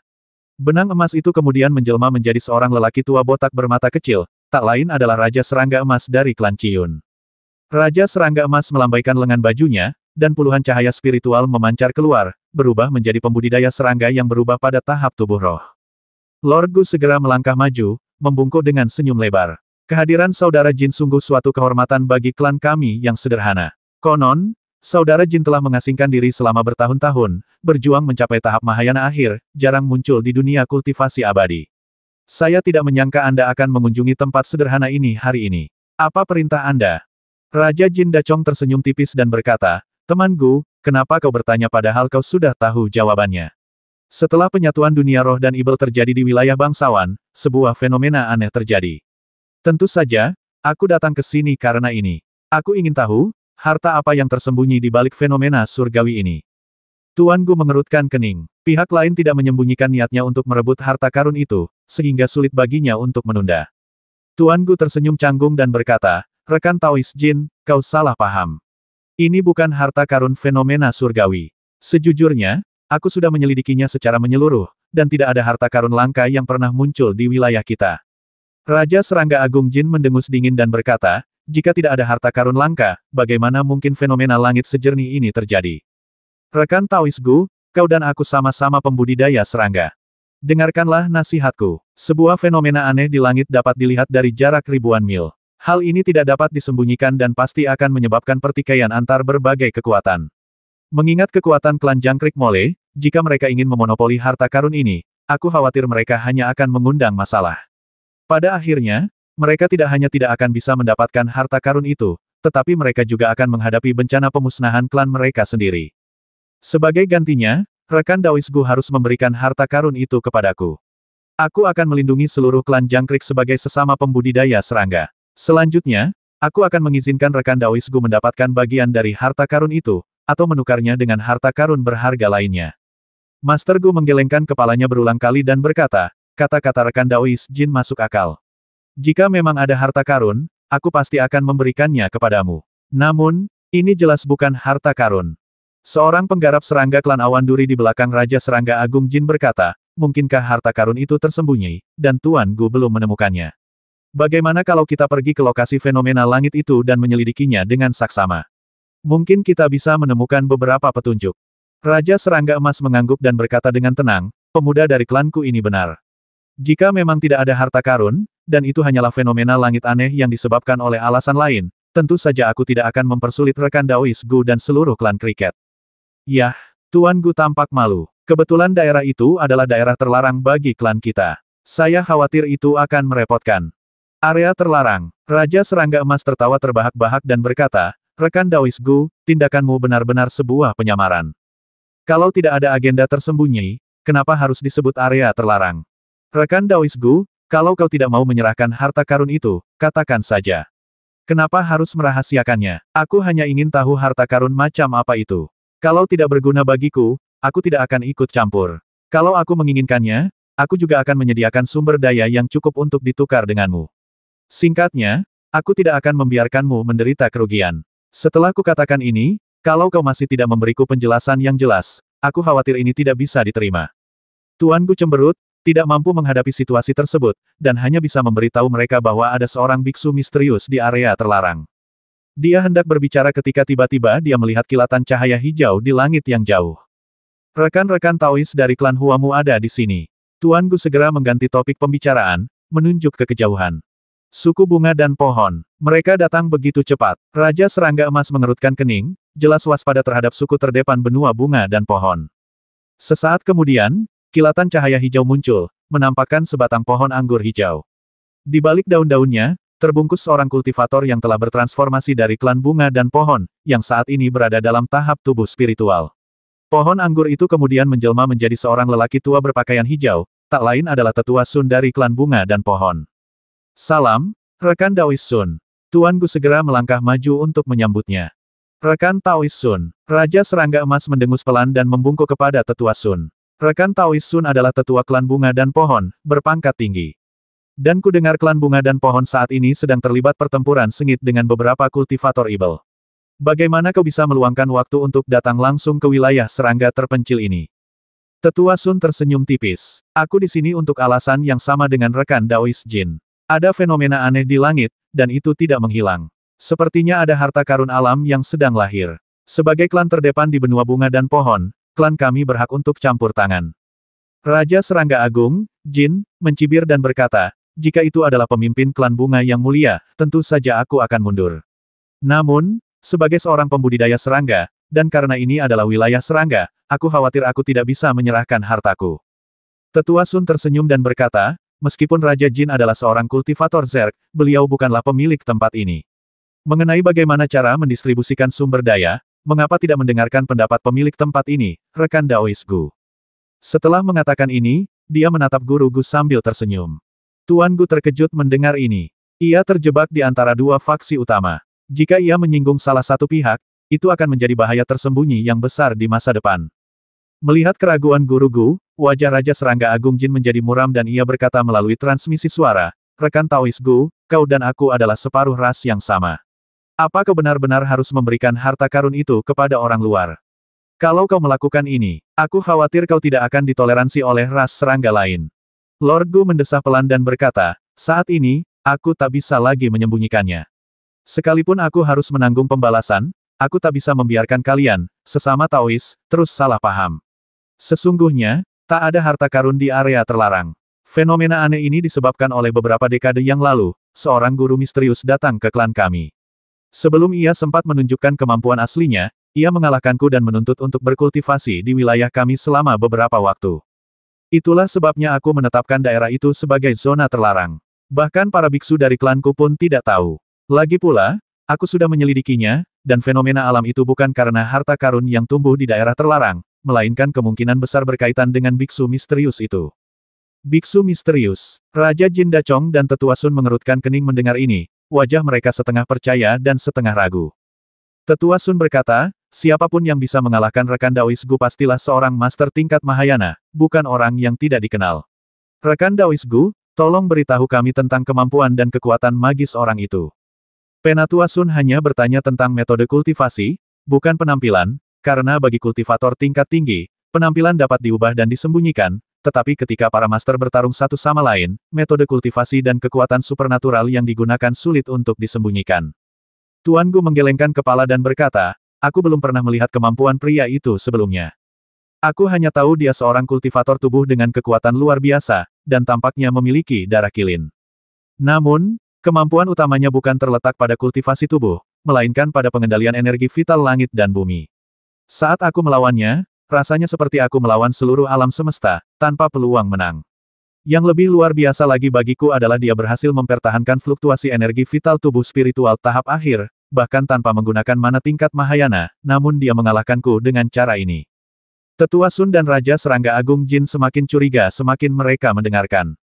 Mereka berdua adalah kultivator Mahayana tingkat menengah dengan pengetahuan yang luas, tetapi mereka belum pernah mendengar ada orang yang mampu mengalahkan Raja Serangga Mahayana hanya dengan mengandalkan kemampuan mengendalikan energi vital langit dan bumi.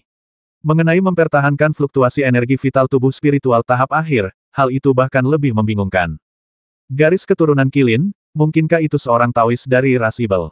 Tanya Tetua Sun ragu-ragu. Tatapan semua orang tertuju pada fenomena langit yang tak biasa di kejauhan. Pada saat itu, awan-awan raksasa di langit mengalami transformasi lain. Baik awan spiritual 5 warna maupun awan Ibel abu-abu kehitaman berubah menjadi berkas cahaya yang turun dari langit ke area terlarang di bawah. Dari kejauhan, tampak seperti bima sakti yang turun dari langit. Pada saat yang sama, lapisan demi lapisan cahaya misterius muncul di atas area terlarang. Cahaya setengah lingkaran ini perlahan meluas dari area terlarang ke area sekitarnya, menjadi lebih tipis dan redup, hingga akhirnya menghilang menjadi bintik-bintik cahaya kecil. Namun, seiring setiap lapisan cahaya misterius menghilang, lapisan lain segera muncul dan terus meluas keluar, mengulangi proses ini berulang kali. Setelah melihat lapisan ketiga dan kelima cahaya misterius, Tetua Sun, Raja Jin Sang Serangga Besar, dan Tuan Gu semuanya mengubah ekspresi mereka. Fenomena langit Mahayana, seru Tetua Sun takjub, bukankah ini fenomena langit aurora yang hanya muncul saat kita mencapai tahap Mahayana? Ya, bima sakti turun dari langit, dan segudang aurora borealis muncul. Ini fenomena Mahayana sejati. Raja Jin Da Insek bertanya dengan ragu, rekan Taois Gu, mungkinkah seorang kultivator dari suku serangga jangkrik sedang berjuang untuk mencapai alam Mahayana? Tuan Gu menggelengkan kepalanya. Tidak ada kultivator di klan kita yang mencapai tahap Mahayana, tetapi dilihat dari posisi fenomena langit, pastilah kultivator misterius itu. Mungkinkah kultivator misterius itu baru berada di tahap akhir tubuh spiritual, dan baru saja mencapai tahap Mahayana? Mungkinkah aku dikalahkan oleh seorang kultivator tubuh spiritual tingkat akhir bertahun-tahun yang lalu? Namun, ketika kita maju ke tahap Mahayana, kita hanya mengumpulkan awan spiritual berwarna-warni. Ada apa dengan awan ibel abu-abu kehitaman itu? Hati Tetua Sun tergerak, dan dia berkata, mungkinkah ini Hunyuan Mahayana yang legendaris? Hunyuan Mahayana, ekspresi Raja Serangga Agung Jin berubah. Konon, ketika seorang kultivator yang telah mencapai integrasi roh dan ibel maju ke tahap Mahayana, ia akan menjadi seorang kultivator Hunyuan Mahayana. Hal semacam ini pernah terjadi pada leluhur ras serangga, tetapi itu terjadi 100.000 tahun yang lalu. Hunyuan Mahayana sangat langka, dan sangat penting. Konon, seorang kultivator Hunyuan Mahayana tingkat awal cukup kuat untuk menyaingi kultivator Mahayana tingkat menengah lainnya tanpa terkalahkan. Jika seorang kultivator Hunyuan Mahayana muncul di benua bunga dan pohon hari ini, dampaknya akan sangat besar pada seluruh struktur kekuatan benua ini. Rekan Daois Sun, apa yang harus dilakukan kedua klan kita sekarang? Haruskah kita menunggu dan melihat apa yang terjadi, atau haruskah kita melenyapkan mereka sebelum mereka benar-benar maju? Tetua Sun menggelengkan kepala dan berkata, jika kita gagal membasmi orang ini dan membiarkannya lolos, dia pasti akan membalas dendam terhadap kedua klan kita saat dia mencapai tahap Mahayana primordial. Saat itu tiba, aku khawatir bahkan para kultivator Mahayana awal di klan kita akan berada dalam bahaya. Sekalipun kita membasminya, tak ada jaminan kita tak akan dibalas oleh kekuatan di belakangnya. Membina seorang kultivator penggabungan roh ibel tidaklah mudah. Untuk mencapai level ini, dia pasti mendapat kesempatan yang tak tertandingi atau dukungan kekuatan yang dahsyat. Dia berani mencari terobosan di sini, untuk mencapai alam Mahayana. Dia pasti punya sesuatu yang bisa diandalkan. Aku khawatir dia sudah maju atau kabur bahkan sebelum kita menyerbu. Jika dia punya kemampuan luar biasa untuk melindungi nyawanya, sekalipun kita bergabung, akan sulit membasminya. Setelah hening sejenak, Tetua Sun berkata, masalah ini sangat penting, dan saya tidak dapat mengambil keputusan. Biar saya laporkan hal ini kepada ketua klan, dan biarkan beliau memutuskan apa yang harus dilakukan. Setelah berkata demikian, Tetua Sun mengeluarkan jimat giok hijau subur dari lengan bajunya dan mengaktifkannya. Raja Serangga Emas berkata, baiklah. Lagi pula, ketua klan Hua adalah seorang kultivator Mahayana akhir. Hanya seorang master seperti ketua klan Hua yang bisa menaklukkan seorang kultivator Mahayana Hunyuan. Setelah beberapa saat, jimat giok hijau itu tiba-tiba memancarkan cahaya, seolah-olah telah memberikan respons. Penatua Sun mencubitnya pelan, dan jimat giok itu berubah menjadi titik-titik kecil cahaya hijau dan masuk ke tubuh Penatua Sun. Apa yang dikatakan pemimpin klan Bunga Mulia? Tanya Raja Serangga Emas. Tetua Sun menjawab, pemimpin klan telah menginstruksikan agar kita tidak menimbulkan masalah karena kekuatan besar di alam roh dan alam ibel sedang bertempur dan bersaing. Kalau begitu, aku tidak akan menjadi penjahat yang mengganggu kemajuan orang lain. Raja Jin Dachong mengangguk dan berkata, rekan Taois Jin, mengapa kau tidak pergi dari sini? Tanya Tetua Sun. Raja Serangga Agung Jin tertawa terbahak-bahak dan berkata, karena kita sudah di sini, mengapa tidak menunggu sedikit lebih lama? Kultivator kesempurnaan agung primordial sangat langka. Dia memilih untuk maju di wilayah serangga, yang menunjukkan kedekatannya dengan kultivator serangga seperti kita. Setelah rekan Taois itu maju, aku ingin berteman dengannya. Bukankah ini alasan mengapa rekan Taois Sun belum pergi? Penatua Sun juga tersenyum dan berkata, ya, pemimpin klan memerintahkan saya untuk mengundang rekan Taois Hunyuan Dacheng ini untuk mengunjungi klan Huamu. Mendengar ini, Tuan Gu merasa lega dan terkekeh menyanjung. Haha, kedamaian adalah hal yang paling berharga. Klan kita tidak ingin menyinggung guru seperti itu. Orang ini mampu mengalahkanku bahkan sebelum mencapai tingkat Mahayana. Dia benar-benar layak menjadi kultivator fusi spiritual dan ibel yang legendaris. Kuharap dia berhasil maju kali ini. Kalau tidak, jika dia melampiaskan amarahnya pada klan kita, aku khawatir kita tidak akan sanggup menanggungnya. Rekan Daois Gu telah berusaha keras untuk menutupi masalah ini. Mungkinkah dia diancam oleh orang itu? Tanya Tetua Sun melalui transmisi suara sambil berpikir. Lord Gu mengangguk pelan dan mendesah, memang, aku telah mengalami semacam pembatasan kesadaran ilahi yang khusus. Apapun yang kulakukan, ia tahu dengan jelas. Ia bahkan mungkin mendengar percakapan kita sebelumnya dengan jelas.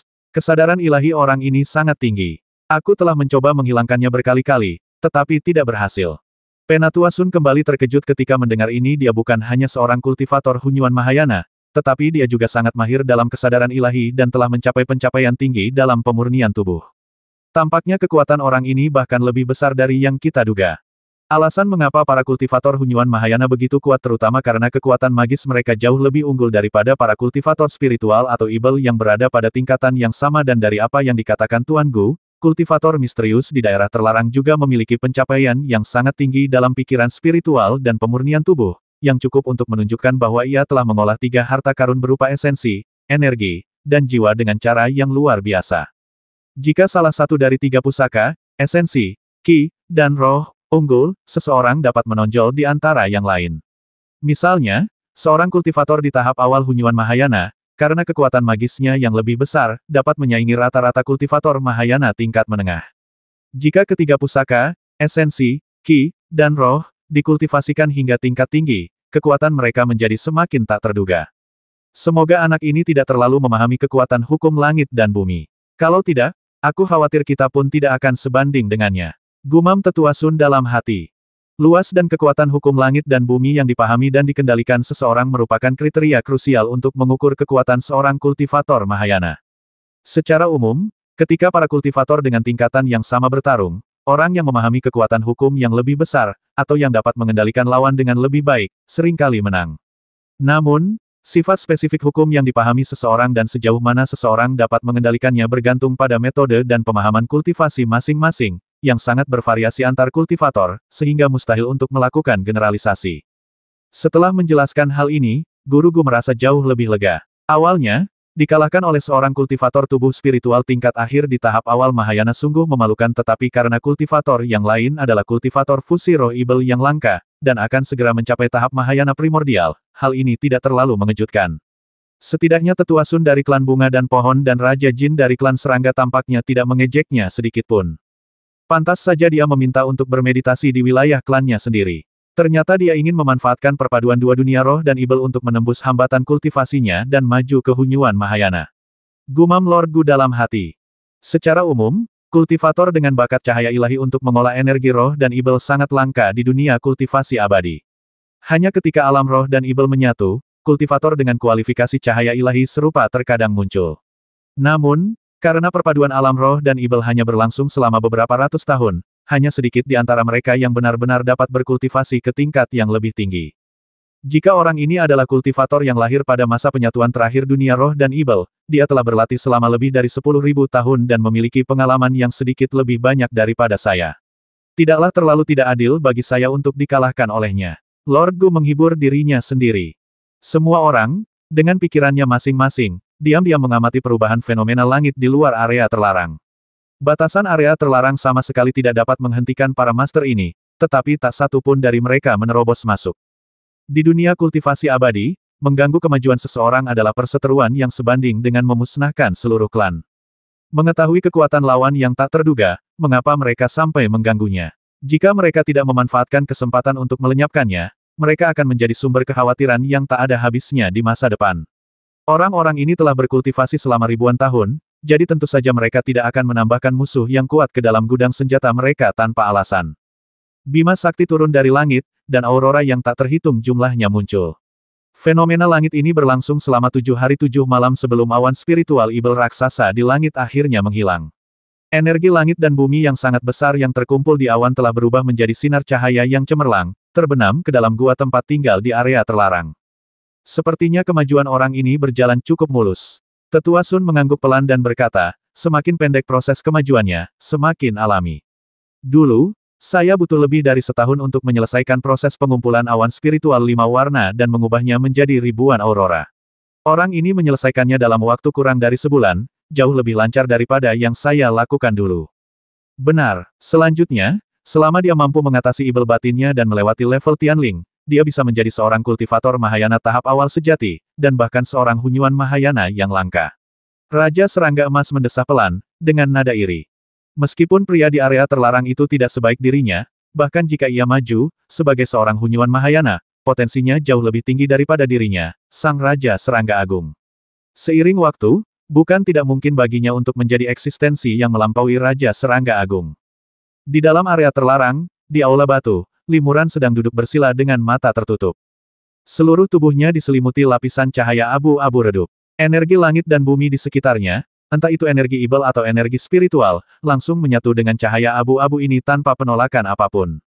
Di permukaan lapisan cahaya abu-abu dengan asal-usul yang agung ini, hakikat sejati dan kekuatan magisnya telah menyatu sepenuhnya dengan energi spiritual dan ibel, dan ia hanya selangkah lagi untuk menjadi seorang kultivator Hunyuan Mahayana sejati. Limuran tiba-tiba membuka matanya dan melihat sosok transparan di sudut aula. Sosok itu juga tampak seperti Limuran, tetapi ia tidak memiliki tubuh darah dan daging yang sesungguhnya. Ia hanyalah bola energi murni dari langit dan bumi.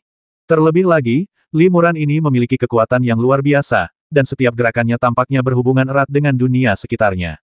Inilah roh surgawi, sebuah roh jahat yang berevolusi dari kekuatan umpan balik yang diterima ketika kekuatan hukum langit dan bumi berubah akibat kemajuan para praktisi Mahayana.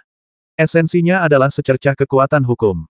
Jalinan kekuatan hukum ini seringkali bercampur dengan setan-setan dalam diri sang kultivator, yang menyebabkan sedikit saja perlawanan terakhir bagi sang kultivator saat ia maju ke tahap Mahayana, yang merupakan rintangan terakhir dalam kemajuan.